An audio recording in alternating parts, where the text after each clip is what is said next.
Guys, അപ്പോൾ നമ്മുടെ FMBDA എന്ന് പറയുന്ന പേപ്പറിൽ എമ്മിൻ്റെ പാർട്ടിൻ്റെ മാരത്തോൺ ഓൾറെഡി കഴിഞ്ഞു. ബാക്കി നമുക്ക് BDA ഉണ്ട്, ബിസിനസ് ഡാറ്റ അനലിറ്റിക്സ്. സോ അത് ആക്ച്വലി വെയിറ്റേജ് കുറഞ്ഞൊരു പോർഷൻ ആണെങ്കിലും നമുക്ക് 20% വെയിറ്റേജ് വരുന്നുണ്ട്. 20% വെയിറ്റേജ് എന്ന് പറയുമ്പോൾ നിസാരമല്ല. നമുക്കത് ചിലപ്പോൾ നമ്മൾ എക്സംഷനിലേക്ക് എത്തിക്കാൻ ആ 20% ഹെൽപ്പ് ചെയ്യാം, അഗ്രിഗേറ്റിൽ എത്തിക്കാൻ ആ 20% ഹെൽപ്പ് ചെയ്യാം, അതേപോലെ ജസ്റ്റ് നമ്മളെ 40ലേക്ക് എത്തിക്കാനും ആ 20% ഹെൽപ്പ് ചെയ്യാറുണ്ട്. സോ പലരും സ്കിപ്പ് ചെയ്യുന്ന ഒരു പോർഷനാണ് BDA എന്ന് പറയുന്നത്. കാരണം അത് ബേസിക്കലി ഡ്രൈ ആണ്. എന്തിനാണ് അപ്പോൾ ഇൻസ്റ്റിറ്റ്യൂട്ട് ഈ ഒരു BDA പേപ്പർ നമ്മുടെ സിലബസിലേക്ക് വെച്ചിരിക്കുന്നത് വെച്ചാൽ, നമ്മൾ ട്രെയിനിങ്ങിനൊക്കെ പോകുന്ന സമയത്ത് നമ്മൾ കുറച്ച് പ്രസന്റേഷൻസും വിഷ്വലൈസേഷനും അങ്ങനത്തെ ഡാറ്റയും ഇൻഫർമേഷനൊക്കെ ഡീൽ ചെയ്യുന്നത് കൊണ്ട് വെച്ചതാണ്. ബട്ട് അതിന്റെ ബാക്ക് എൻഡ് സൈഡൊന്നും നമ്മൾ ആസ് എ കോസ്റ്റ് അക്കൗണ്ട് നമ്മൾ അറിഞ്ഞിരിക്കണം എന്നില്ല. സോ പക്ഷെ നമ്മുടെ സിലബസിൽ ഉള്ളത് കൊണ്ട് തന്നെ നമ്മൾ അതിന്റെ തിയറി പോർഷൻസ് ഒന്ന് പഠിച്ചു വെക്കണം. സോ നോക്കാം, introduction to data science for business decision making. Business decision making ഈ വേർഡ് നമുക്ക് റെലവെന്റ് ആണ് അല്ലേ? കാരണം we help the management to take decision. We help the management to take decision. So ആ ഡിസിഷൻസ് അല്ലെങ്കിൽ ഡിസിഷൻ എടുക്കാൻ help ചെയ്യുന്നത് ഡാറ്റയാണ്. സോ ആ ഡാറ്റ നമ്മൾ എങ്ങനെ കൊടുക്കാം നോക്കാം. Yes, so moving to first question, that is transformation of data to decision relevant information requires to go through certain core steps.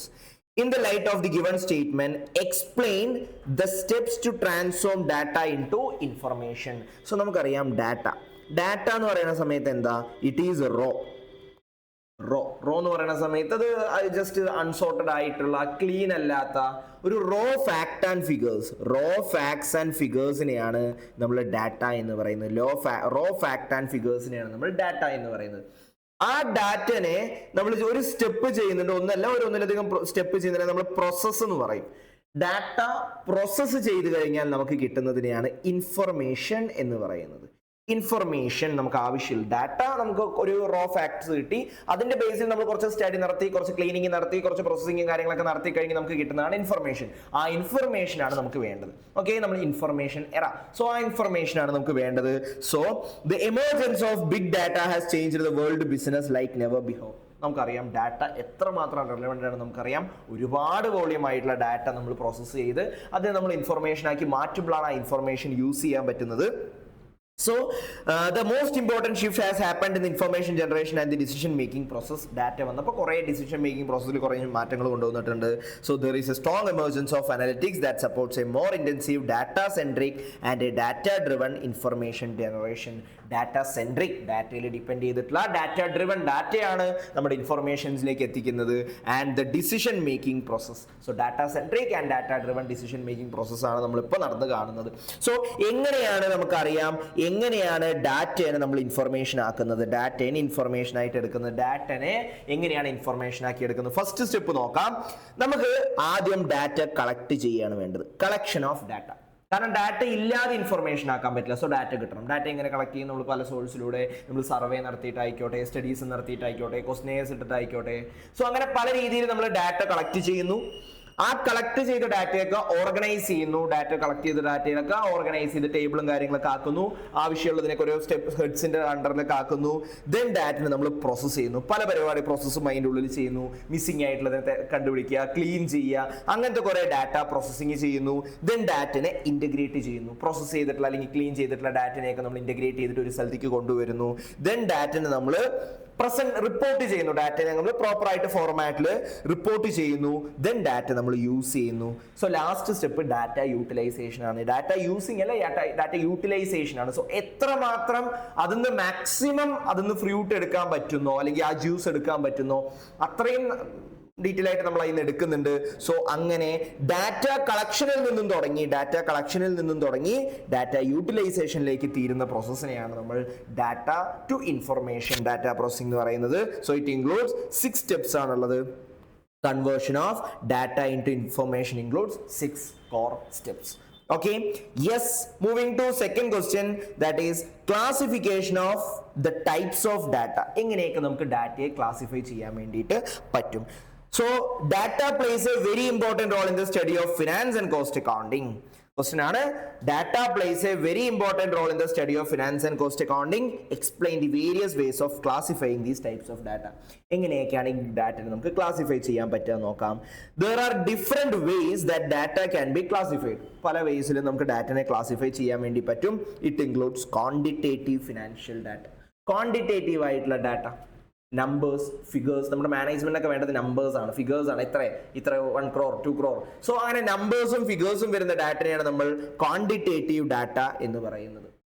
എന്ന് വെച്ച് നമ്പേഴ്സും ഫിഗേഴ്സും മാത്രം പോരാ, ചിലപ്പോൾ നമുക്ക് ക്വാളിറ്റേറ്റീവ് ഡാറ്റയും ആവശ്യം വരാറുണ്ട്. മേ ബി ഒരു കസ്റ്റമറുടെ ഫീഡ്ബാക്ക് ആവാം, ഒരു റിപ്പോർട്ട് ആവാം. സോ അത് ഇൻക്ലൂഡ്സ് ടെക്സ്റ്റ് ഉണ്ട്, ഇറ്റ് ഇൻക്ലൂഡ്സ് നമുക്ക് വീഡിയോസ് ഉണ്ട്, ഇറ്റ് ഇൻക്ലൂഡ്സ് ഓഡിയോ ഉണ്ട്. സോ അതിന്റെ ക്വാളിറ്റേറ്റീവ് ഫോർമാറ്റിലുള്ള ഡാറ്റനെയാണ് നമ്മൾ ക്വാളിറ്റേറ്റീവ് ഫിനാൻഷ്യൽ ഡാറ്റ എന്ന് പറയുന്നത്. So quantitative financial data, then qualitative financial data. പിന്നെ നമുക്ക് വേറൊരു രീതിയിൽ നമുക്ക് സ്കെയിൽ റിലേറ്റഡ് ആയിട്ട് ക്ലാസിഫൈ ചെയ്യാൻ വേണ്ടി പറ്റും. ഡാറ്റ സ്കെയിലിന്റെ രീതിയിൽ നോമിനൽ സ്കെയിൽ ഉണ്ട്, ദെൻ ഓർഡിനൽ സ്കെയിൽ ഉണ്ട്, ഇന്റർവൽ സ്കെയിൽ ഉണ്ട്, റേഷ്യോ സ്കെയിൽ ഉണ്ട്. അങ്ങനെ നമുക്ക് സ്കെയിലിന്റെ ബേസിൽ നമുക്ക് ഡാറ്റ ക്ലാസിഫൈ ചെയ്യാൻ വേണ്ടിയിട്ട് നമുക്ക് സ്കെയിൽസ് ആയിട്ട് ക്ലാസിഫൈ ചെയ്യണം. അതിന്റെ റേഞ്ചും കാര്യങ്ങളുടെയൊക്കെ ബേസിൽ ക്ലാസിഫൈ ചെയ്യുകയാണെങ്കിൽ നമുക്ക് നോമിനൽ സ്കെയിൽ ഉണ്ട്, ഓർഡിനൽ സ്കെയിൽ ഉണ്ട്, ഇന്റർവൽ സ്കെയിൽ ഉണ്ട്, ആൻഡ് റേഷ്യോ സ്കെയിൽ ഉണ്ട്. ഓക്കെയാണ്. സോ ക്ലാസിഫിക്കേഷൻ മെയിൻലി ക്ലാസിഫൈ ചെയ്യുന്നു quantitative data, qualitative data. Then നമുക്ക് nominal scale, ordinal scale, interval scale and ratio scale. Just ഒന്ന് നോക്കുക. Okay, yes. Then data ethics and its 5 basic principles. നമുക്കറിയാം data എന്ന് പറയുന്നത് അത്രയും ഇമ്പോർട്ടൻ്റ് ആണ്, അത്രയും റെലവൻ്റ് ആണ്, സീരിയസ് ആയിട്ടുള്ള ഒരു കോൺസെപ്റ്റ് ആണ് ഈ ഡാറ്റ എന്ന് പറയുന്നത്. സോ ഡാറ്റ അത്ര ഒരു കോസ്റ്റ്ലി ആണ് ഈ ഡാറ്റ എന്ന് പറയുന്നത്. സോ ആ ഡാറ്റയും കൊണ്ട് ഒരുപാട് കാര്യങ്ങൾ എടുക്കാൻ പറ്റും. ഇപ്പൊ നമ്മുടെ തന്നെ ഡാറ്റ ആരുടെ അടുത്തൊക്കെ ഉള്ളതെന്ന് നമുക്ക് തന്നെ അറിയില്ല. ഓക്കെ, സോ നമ്മളെ കുറിച്ച് നമുക്കറിയാത്തതിന് പല കാര്യങ്ങളും വേറെ ആൾക്കാർക്ക് അറിയാം. ഇന്നത്തെ സിറ്റുവേഷനിൽ അങ്ങനെ അറിയാം. അതിന്റെ റെഗുലേഷൻസ് വരുന്നുണ്ട്, കൺട്രോളിങ് വരുന്നുണ്ട്. സോ നമുക്ക് ഈ ഡാറ്റ റിലേറ്റഡ് ആയിട്ട് ഈ ഡാറ്റ യൂസ് ചെയ്യുന്ന ആൾക്കാർ കുറച്ച് എത്തിക്സ് ഫോളോ ചെയ്യാനുണ്ട്. ഓക്കെ, സോ ഡാറ്റ നമ്മൾ വാങ്ങിക്കുന്ന ഡാറ്റ വേറെ പർപ്പസിന് യൂസ് ചെയ്യുന്നില്ല, അത് ഇല്ലീഗൽ ആക്ടിവിറ്റീസിന് യൂസ് ചെയ്യുന്നില്ല, അങ്ങനെ കുറെ എത്തിക്സ് ഉണ്ട്. സോ അങ്ങനെ അത് റിലേറ്റഡ് ആയിട്ടുള്ള ക്വസ്റ്റ്യൻ ആണ്, what do you mean by data ethics? എന്താണ് data ethics? Discuss the 5 basic principles of data ethics that a business organization should follow. ഇനി എന്തൊക്കെയാണ് 5 basic principles of data ethics that A business should follow? ഒരു business, ഒരു ഡാറ്റയുമായി ബന്ധപ്പെട്ട് data deal ചെയ്യുന്ന ഒരു business എന്തൊക്കെ principles ആണ് ഫോളോ ചെയ്യുന്നത്, അല്ലെങ്കിൽ എന്തൊക്കെ എത്തിക്സ് ആണ് ഫോളോ ചെയ്യുന്നത് നമുക്ക് നോക്കാം. So data analytics can help in decision making process. Of course data analytics in business decision making process ne help cheyan vendi pattum and make an impact. അതിലൂടെ തന്നെ ഒരു impact കൊണ്ടുവരാൻ വേണ്ടി പറ്റും. However, this empowerment for business also comes with certain challenges.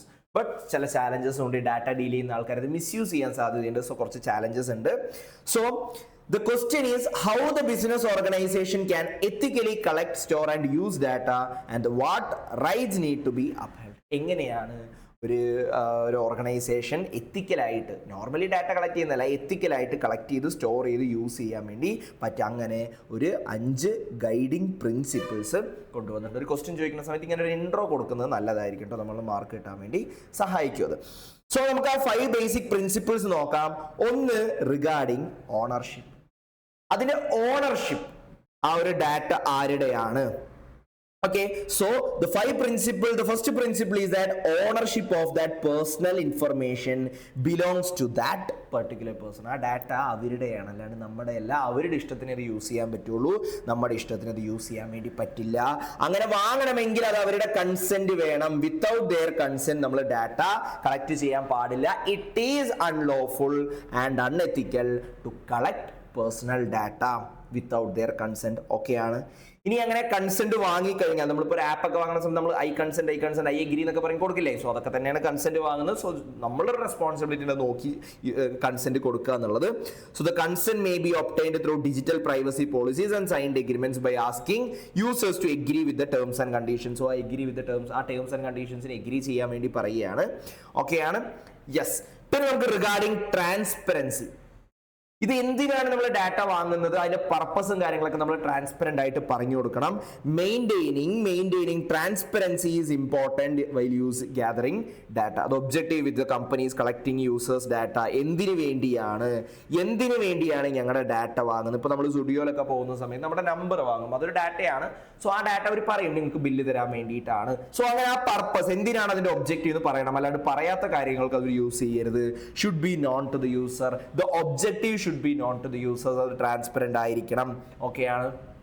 അതേപോലെ cookies use ചെയ്യുന്ന സമയത്ത് അത് നിങ്ങളുടെ ഓൺലൈൻ പർച്ചേസ് ട്രാക്ക് ചെയ്യാൻ വേണ്ടി അങ്ങനത്തെ കാര്യങ്ങൾക്കൊക്കെ നമുക്കത് പറഞ്ഞിട്ട് വേണം അത് ചെയ്യാൻ. ദെൻ റിഗാർഡിങ് പ്രൈവസി, നമ്മുടെ ഡാറ്റ നമ്മുടെ പ്രൈവസി നമ്മുടെ സ്വന്തമാണ്. സോ അത് വേറൊന്നും യൂസ് ചെയ്യാതിരിക്കുക. So the user may allow to collect, store and analyse a personally identifiable information that does not imply it should be made publicly available. നമ്മുടെ കയ്യിൽ നിന്ന് കളക്ട് ചെയ്ത ഡാറ്റ ഒരിക്കലും പബ്ലിക്കലി അവൈലബിൾ ആയിട്ട് കൊടുക്കരുത്. ഓക്കെയാണ്. സോ അത് നമ്മുടെ പ്രൈവസിയാണ്, അത് പബ്ലിക് ആക്കരുത് വിത്തൗട്ട് അവർ കൺസേൺ. ദെൻ റിഗാർഡിങ് ഇന്റൻഷൻ, അത് എന്തിനു വേണ്ടിയാണ് അതിന്റെ ഇന്റൻഷൻ? ഒരിക്കലും നമ്മുടെ ഡാറ്റ യൂസ് ചെയ്തിട്ട് പ്രോഫിറ്റ് എടുക്കാൻ വേണ്ടിയിട്ട് അവർ ഇന്റന്റ് ചെയ്തിട്ട് ഡാറ്റ വാങ്ങരുത്.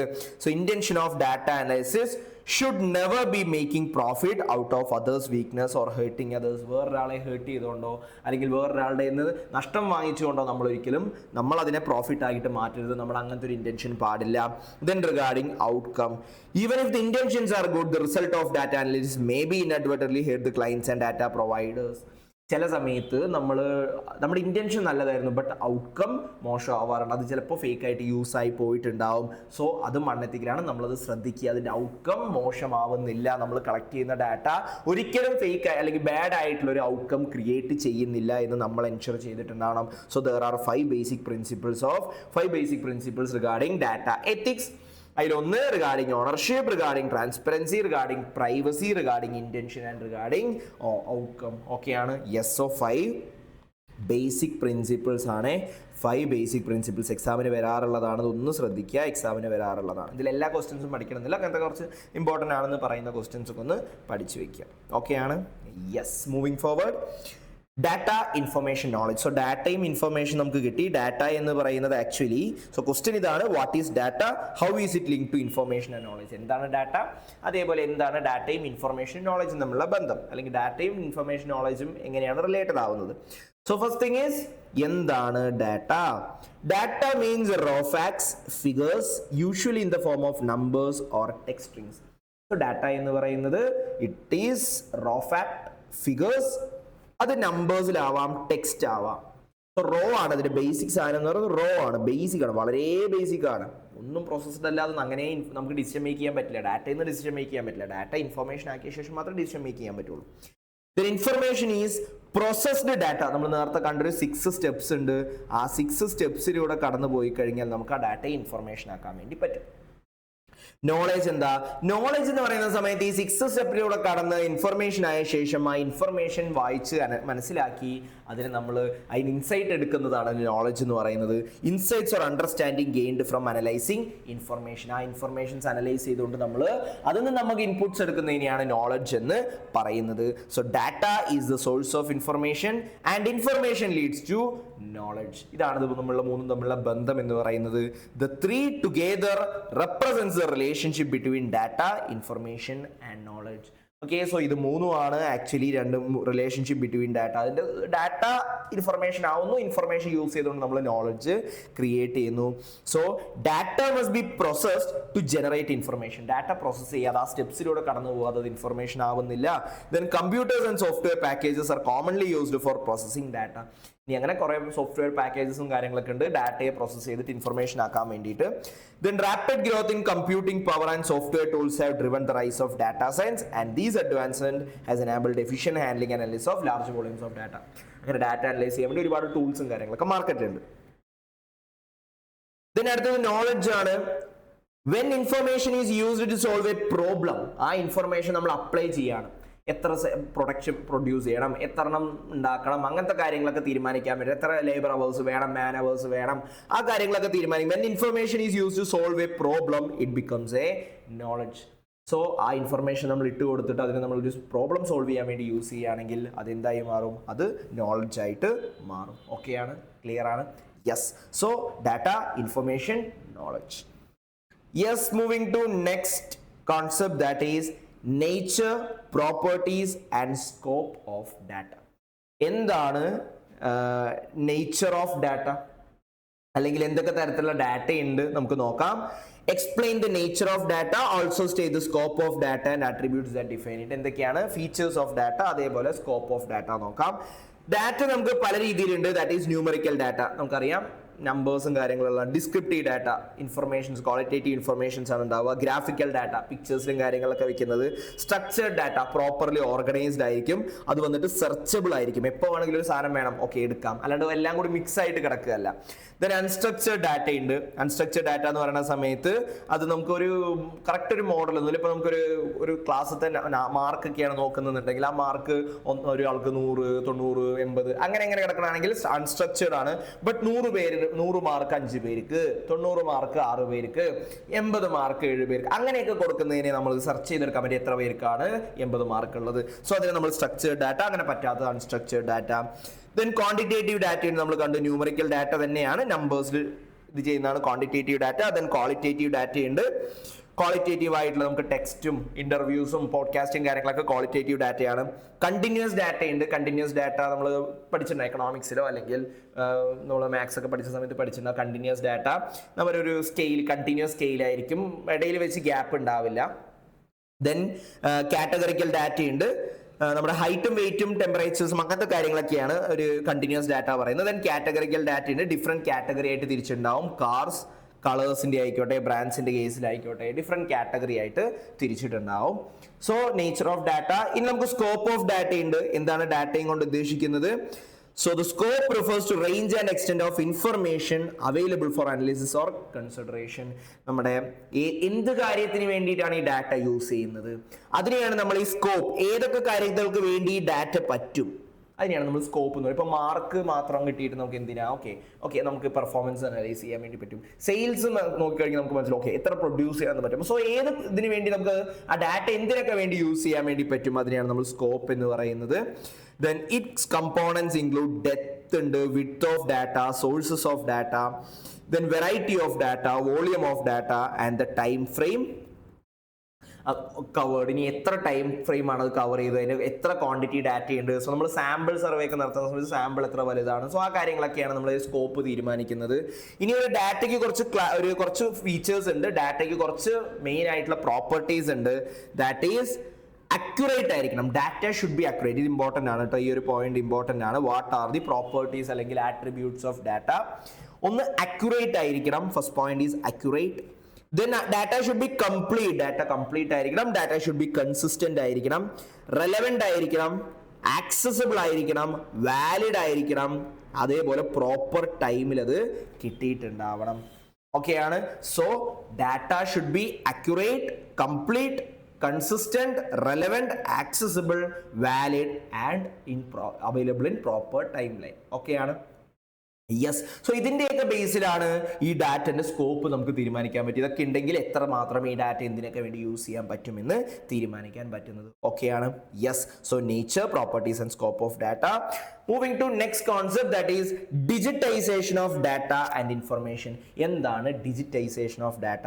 നമുക്കറിയാം ഡാറ്റ എന്ന് പറയുന്നത് പണ്ട് ബുക്സിലും അല്ലെങ്കിൽ നമ്മൾ രജിസ്റ്റേഴ്സിലും കാര്യങ്ങളൊക്കെ എഴുതി വെച്ച സാധനം ഇപ്പം എല്ലാം സോഫ്റ്റ്വെയർസിലാണ്, എല്ലാം നമ്മുടെ കമ്പ്യൂട്ടറിലാണ്. നമുക്ക് AI യൂസ് ചെയ്തിട്ട് നമുക്ക് അതിന് സെർച്ച് ചെയ്തെടുക്കാം. സോ അതേപോലെ നമുക്ക് എക്സൽ യൂസ് ചെയ്ത് നമുക്ക് അതിന് സെർച്ച് ചെയ്തെടുക്കാം. സോ നമ്മൾ ഈ ഡാറ്റ ഡിജിറ്റൈസ് ചെയ്യുന്നതിലൂടെ നമുക്ക് എന്താ കിട്ടുന്നത്? ഒരു ഈസിനെസ് ആണ് കിട്ടുന്നത്. നമുക്ക് എളുപ്പത്തിൽ അതിനെ യൂസ് ചെയ്യാൻ പറ്റും. എപ്പോൾ വേണമെങ്കിലും എവിടെ വേണമെങ്കിലും ആൾക്കാർക്ക് ഇരുന്നത് നോക്കാൻ വേണ്ടി പറ്റും.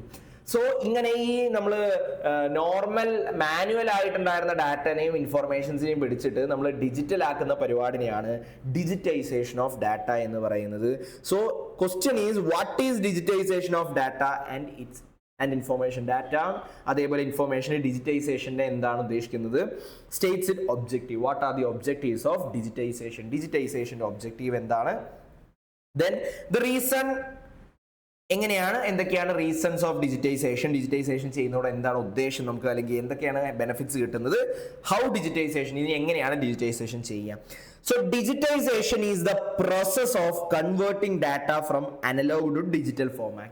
നോർമൽ അനലോഗ് ഫോർമാറ്റ് അല്ലെങ്കിൽ നോർമൽ നമ്മുടെ മാനുവൽ ഫോർമാറ്റിൽ നിന്നും ഫിസിക്കൽ ഫോർമാറ്റിൽ നിന്നും ഡിജിറ്റൽ ഫോർമാറ്റിലേക്ക് ആക്കുന്ന പരിപാടിനെയാണ് നമ്മൾ ഡിജിറ്റൈസേഷൻ എന്ന് പറയുന്നത്. ഇപ്പം ആക്ച്വലി നമുക്ക് അതിൻ്റെ പരിപാടി ഇല്ല, കാരണം ഓൾറെഡി എല്ലാം ഡിജിറ്റലാണ്.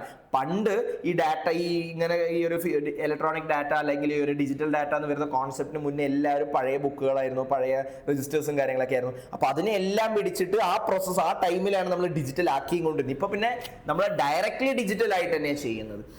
സോ അങ്ങനെ അനലോഗിനെ പിടിച്ചിട്ട് ഡിജിറ്റൽ ആക്കുന്നതിനെയാണ് ഡിജിറ്റൈസേഷൻ ഓഫ് ഡാറ്റ എന്ന് പറയുന്നത്.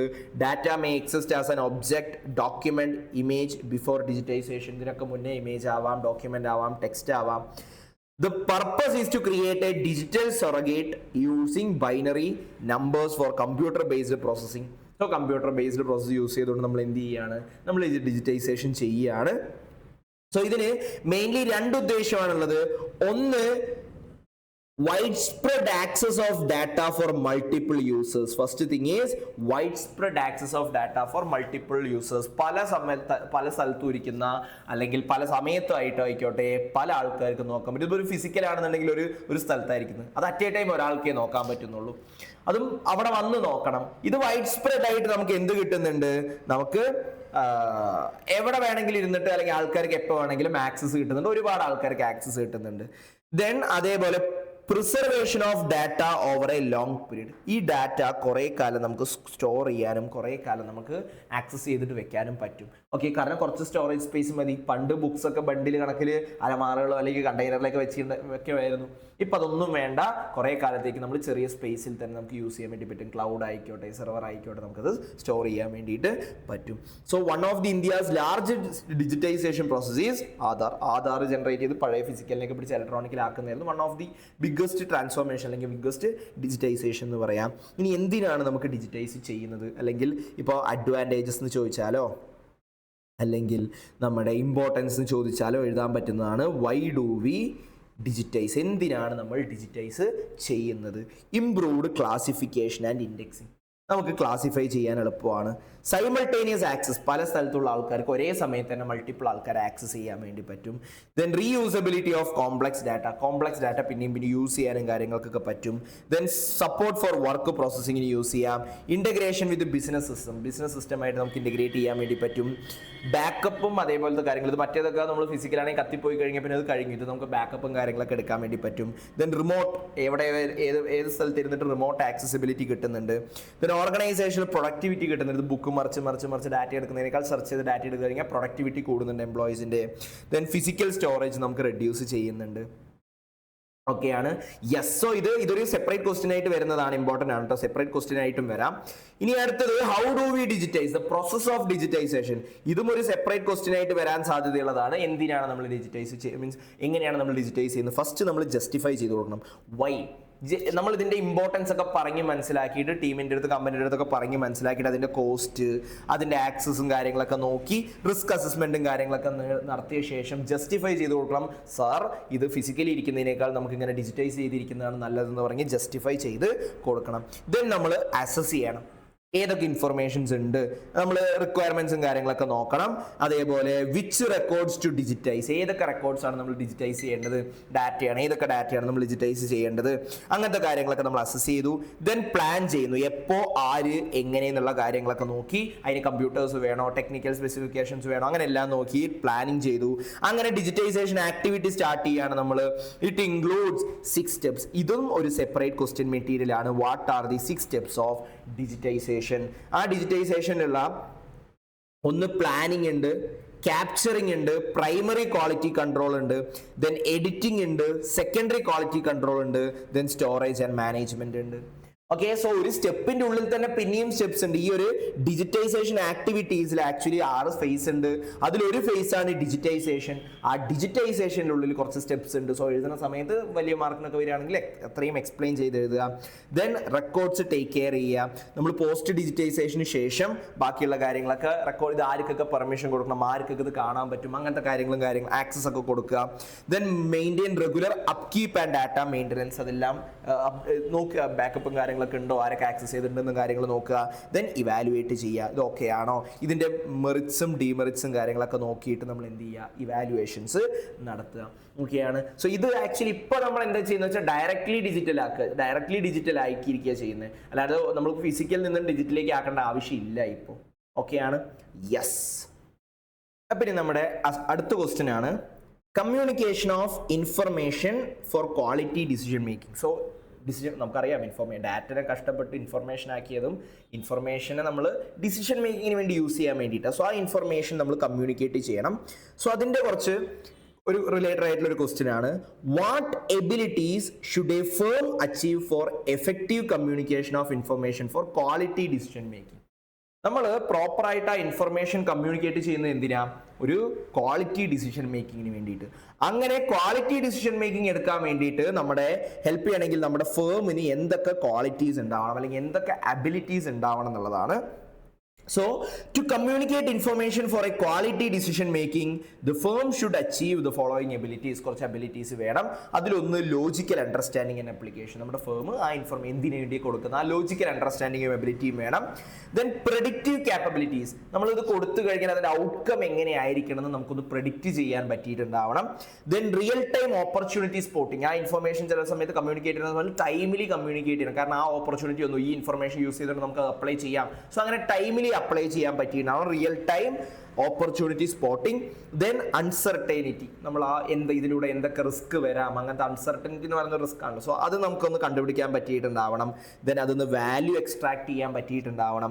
Then customer service advantage. ഈ ഡാറ്റ നമ്മൾ കസ്റ്റമേഴ്സിനെ എങ്ങനെ സെർവ് ചെയ്യാൻ പറ്റും, ബെറ്റർ സെർവ് ചെയ്യാൻ പറ്റും എന്നുള്ള ആ അഡ്വാൻറ്റേജസ് എടുക്കാൻ പറ്റിയിട്ടുണ്ടാവണം. ദെൻ അതൊന്ന് ഫ്രോഡ് ഡിറ്റക്ട് ചെയ്യാൻ പറ്റിയിട്ടുണ്ടാവണം.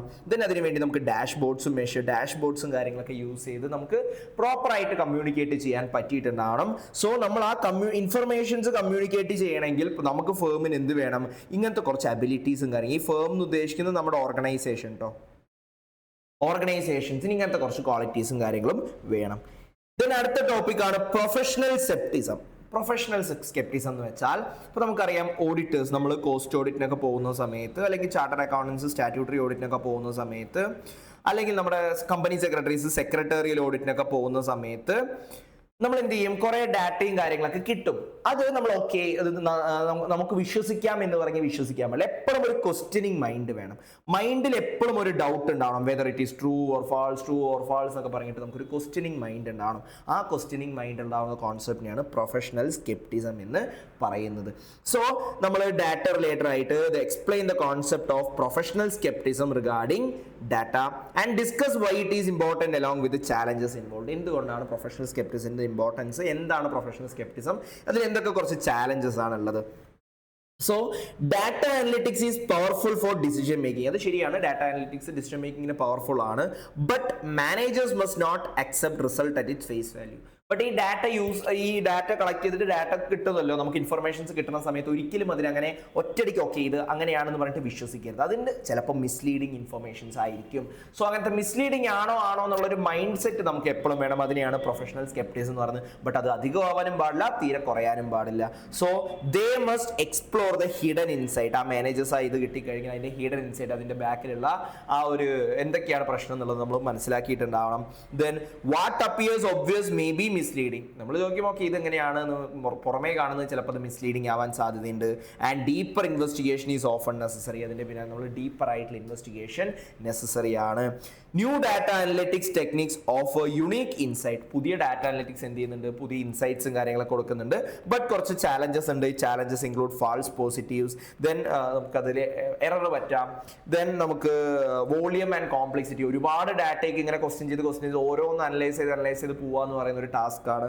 ദെൻ നമുക്ക് ഔട്ട്ലിയർ ഐഡന്റിഫിക്കേഷൻ. ചില ഫേക്ക് ആയിട്ടുള്ള സാധനങ്ങളെ കണ്ടുപിടിക്കാൻ ബുദ്ധിമുട്ടായിരിക്കും. മിസ്ലീഡിംഗ് ആയിട്ടുള്ള സാധനങ്ങൾ നമുക്ക് കണ്ടുപിടിക്കാൻ ബുദ്ധിമുട്ടായിരിക്കും. ഓക്കെ, സോ ഇനി ഈ കുറച്ച് ചാലഞ്ചസ് ഉണ്ട്, ബെനിഫിറ്റ്സും ഉണ്ട്.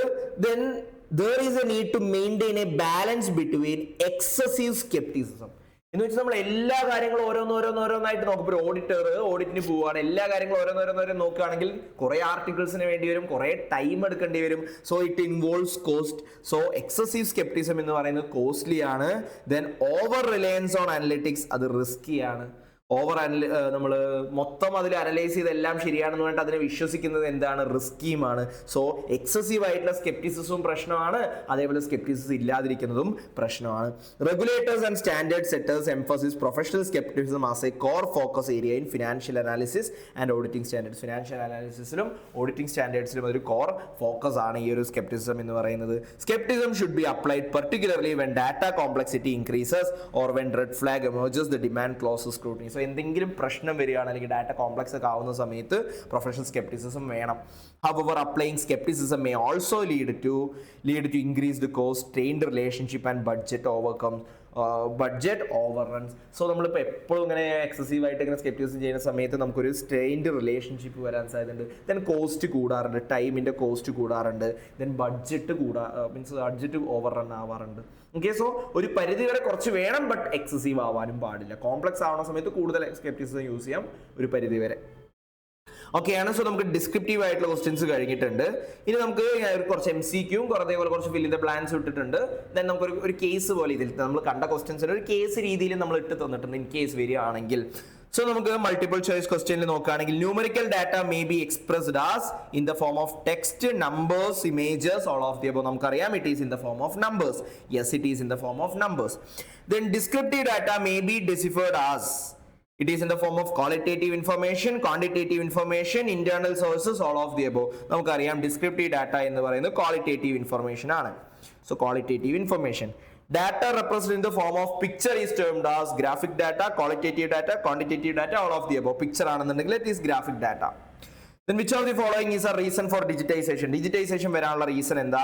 വർക്ക് പ്രോസസ്സിംഗ് ഹെൽപ്പ് ചെയ്യും, ലെസ് ഫിസിക്കൽ സ്റ്റോറേജ് സ്പേസ് ആണ്, digitised records may be accessed by more than one person simultaneous. ഒരു ആൾക്കാർക്ക് മൾട്ടിപ്പിൾ ആൾക്കാർക്ക് യൂസ് ചെയ്യാൻ വേണ്ടി പറ്റും. So all of the above എല്ലാ കാര്യങ്ങൾക്കുമാണ് ഡിജിറ്റൈസേഷൻ വന്നത്. Then to make the data turn into user friendly information, it goes through ഏതൊക്കെ സ്റ്റെപ്സ് ആണ്? Data collection, data organising, data processing. All of the above steps includes all of the above, എല്ലാ സ്റ്റെപ്സും ആണ്.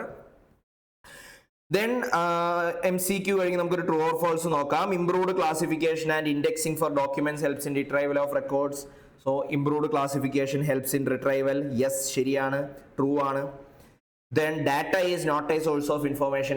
എന്തായാലും തെറ്റാണ്, കാരണം data is a source of information. ഡാറ്റയാണ് source of information. So തെറ്റാണ്. One of the largest digitisation process നമ്മൾ കണ്ടതാണ്. നമ്മൾ ഡിജിറ്റൈസേഷൻ ആധാറാണ് one of the largest digitisation. Then when this information is used for solving problem, it is known as knowledge. നമുക്കറിയാം. Then any data expressed as a number is numerical data. അതും ശരിയാണ്. നമ്പറിലുള്ള data numerical ഡാറ്റയാണ്. Then there are primarily dash basic objectives of digitization. നമ്മൾ രണ്ട് basic objectives ആണ് കണ്ടിട്ടുണ്ടായിരുന്നത്. So രണ്ട് main basic നമ്മൾ കണ്ടതായിരുന്നു, നമ്മൾ മാർക്ക് ചെയ്തിട്ടുണ്ടായിരുന്നു. 2 ബേസിക് ഒബ്ജക്റ്റീവ്സ് ഓഫ് ഡിജിറ്റൈസേഷൻ എന്ന് പറഞ്ഞിട്ട്.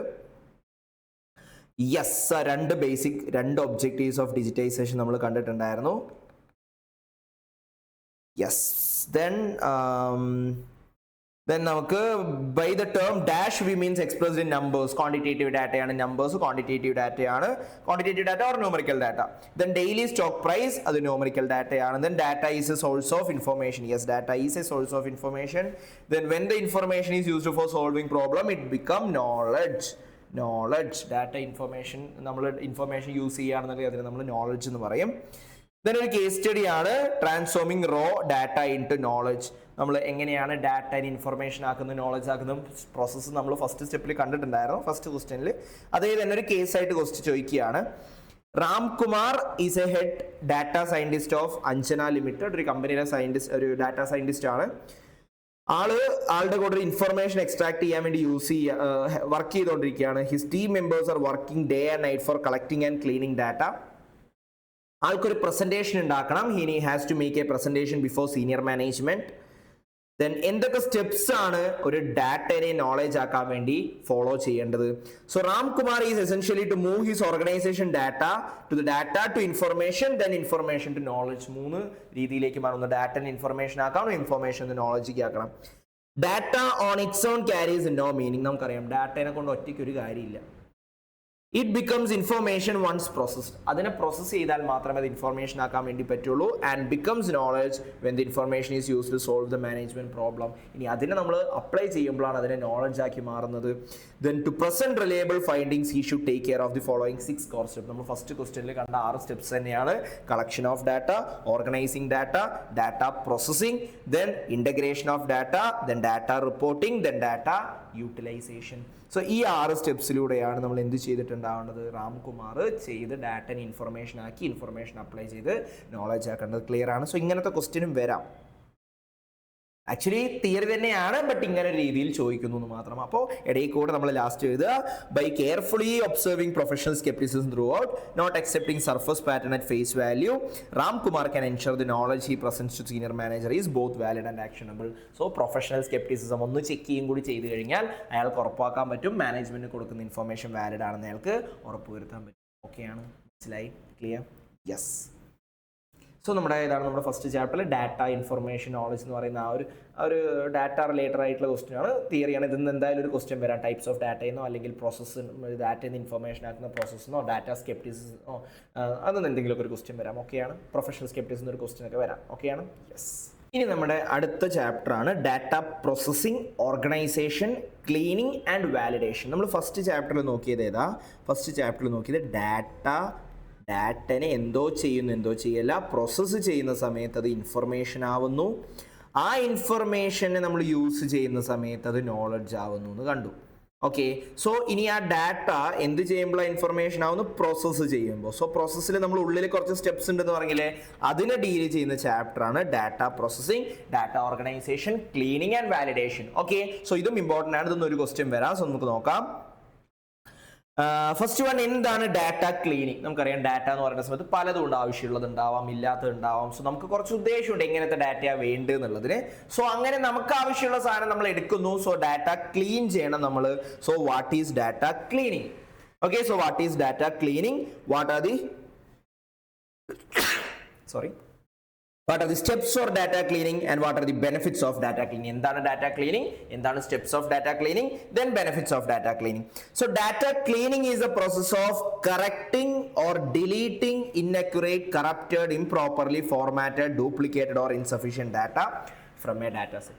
നമുക്കറിയാം ഡാറ്റയ്ക്ക് കുറച്ച് ഫീച്ചേഴ്സ് ഉണ്ട്. അതിൽ അക്യുറേറ്റ് ആയിരിക്കണം, എന്നാലും ഇൻഫർമേഷൻസിന് ക്വാളിറ്റി ഉണ്ടാവുള്ളൂ. അക്യുറേറ്റ് ആയിരിക്കണം, ടൈംലി ആയിരിക്കണം, മിസ്ലീഡിംഗ് ഒന്നും ആവാൻ പാടില്ല.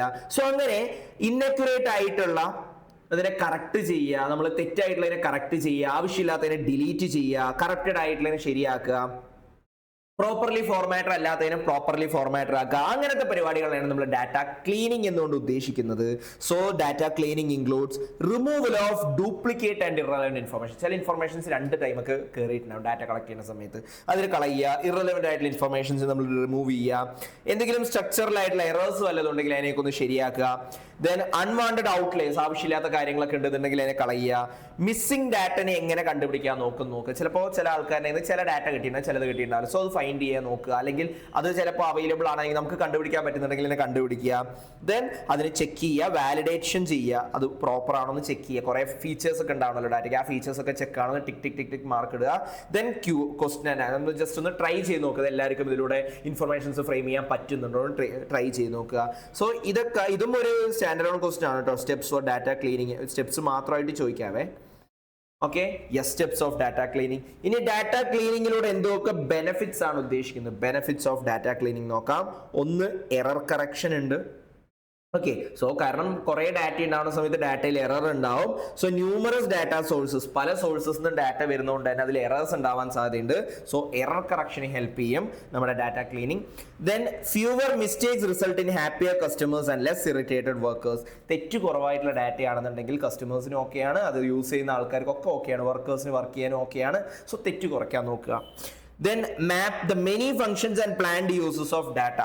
നമുക്ക് എന്തിനു വേണ്ടിയാണ് ഈ ഡാറ്റ? ഇതിപ്പോൾ ശരിയാണെങ്കിൽ അതിലേക്ക് യൂസ് ചെയ്യാം, തെറ്റാണെങ്കിൽ അത് പിന്നെയും പറഞ്ഞിട്ട് പറഞ്ഞ പർപ്പസ് നടക്കില്ല. So capability of mapping many functions and planned uses of data. Monitoring mistakes and improving reporting to determine where errors are organizing and can make it easier to repair inaccurate and damaged data in future application. Mistakes ഉണ്ടെങ്കിൽ അത് monitor ചെയ്യുക, ഫ്യൂച്ചറിൽ എപ്പോഴെങ്കിലും വേണമെങ്കിൽ അത് നമ്മൾ apply ചെയ്യുക. Then using data data cleaning technologies will result in more effective corporate procedures and speedier decision making. നമുക്ക് കോർപ്പറേറ്റ് പ്രൊസീജിയേഴ്സും കാര്യങ്ങളൊക്കെ ഈസി ആയിരിക്കും, ഡിസിഷൻ മേക്കിങ്ങിന് ഫാസ്റ്റ് ആയിരിക്കും. ഏത് ക്വസ്റ്റ്യനിലും ഈ faster decision making, improve decision making add ചെയ്തോട്ടോ. ഇങ്ങനത്തെ ഒരു ലോജിക്ക് യൂസ് ചെയ്തിട്ട് ഡിസിഷൻ മേക്കിങ്ങിന് ഹെൽപ്പ് ചെയ്യുന്നുണ്ട്. So steps for data cleaning, then benefits for data cleaning. ഓക്കെയാണ്, ജസ്റ്റ് ഒന്ന് എക്സ്പ്ലെയിൻ ചെയ്തെടുക്കാൻ പറ്റുകയാണെങ്കിൽ, ഇപ്പോൾ സ്റ്റെപ്സിലൊക്കെ ഒന്ന് ജസ്റ്റ് ഒന്ന് എന്തെങ്കിലുമൊക്കെ ഒന്ന് എക്സ്പ്ലെയിൻ ചെയ്യുകയാണെന്നുണ്ടെങ്കിൽ ഒരു വലിയ 7 മാർക്കിനെ ചോദിക്കുമ്പോൾ ജസ്റ്റ് ഒന്ന് എക്സ്പ്ലെയിൻ ചെയ്യാം. Then data processing and its historical development. എന്താണ് ഡാറ്റ പ്രോസസിങ്? എവിടെ നിന്നൊക്കെയാണ് ഈ ഡാറ്റ പ്രോസസിങ് ഉരുത്തിരിഞ്ഞ് വന്നത്? എന്തൊക്കെയാണ് what is data processing? Trace the development of data processing through its 3 historical phases. Important question ആണ്.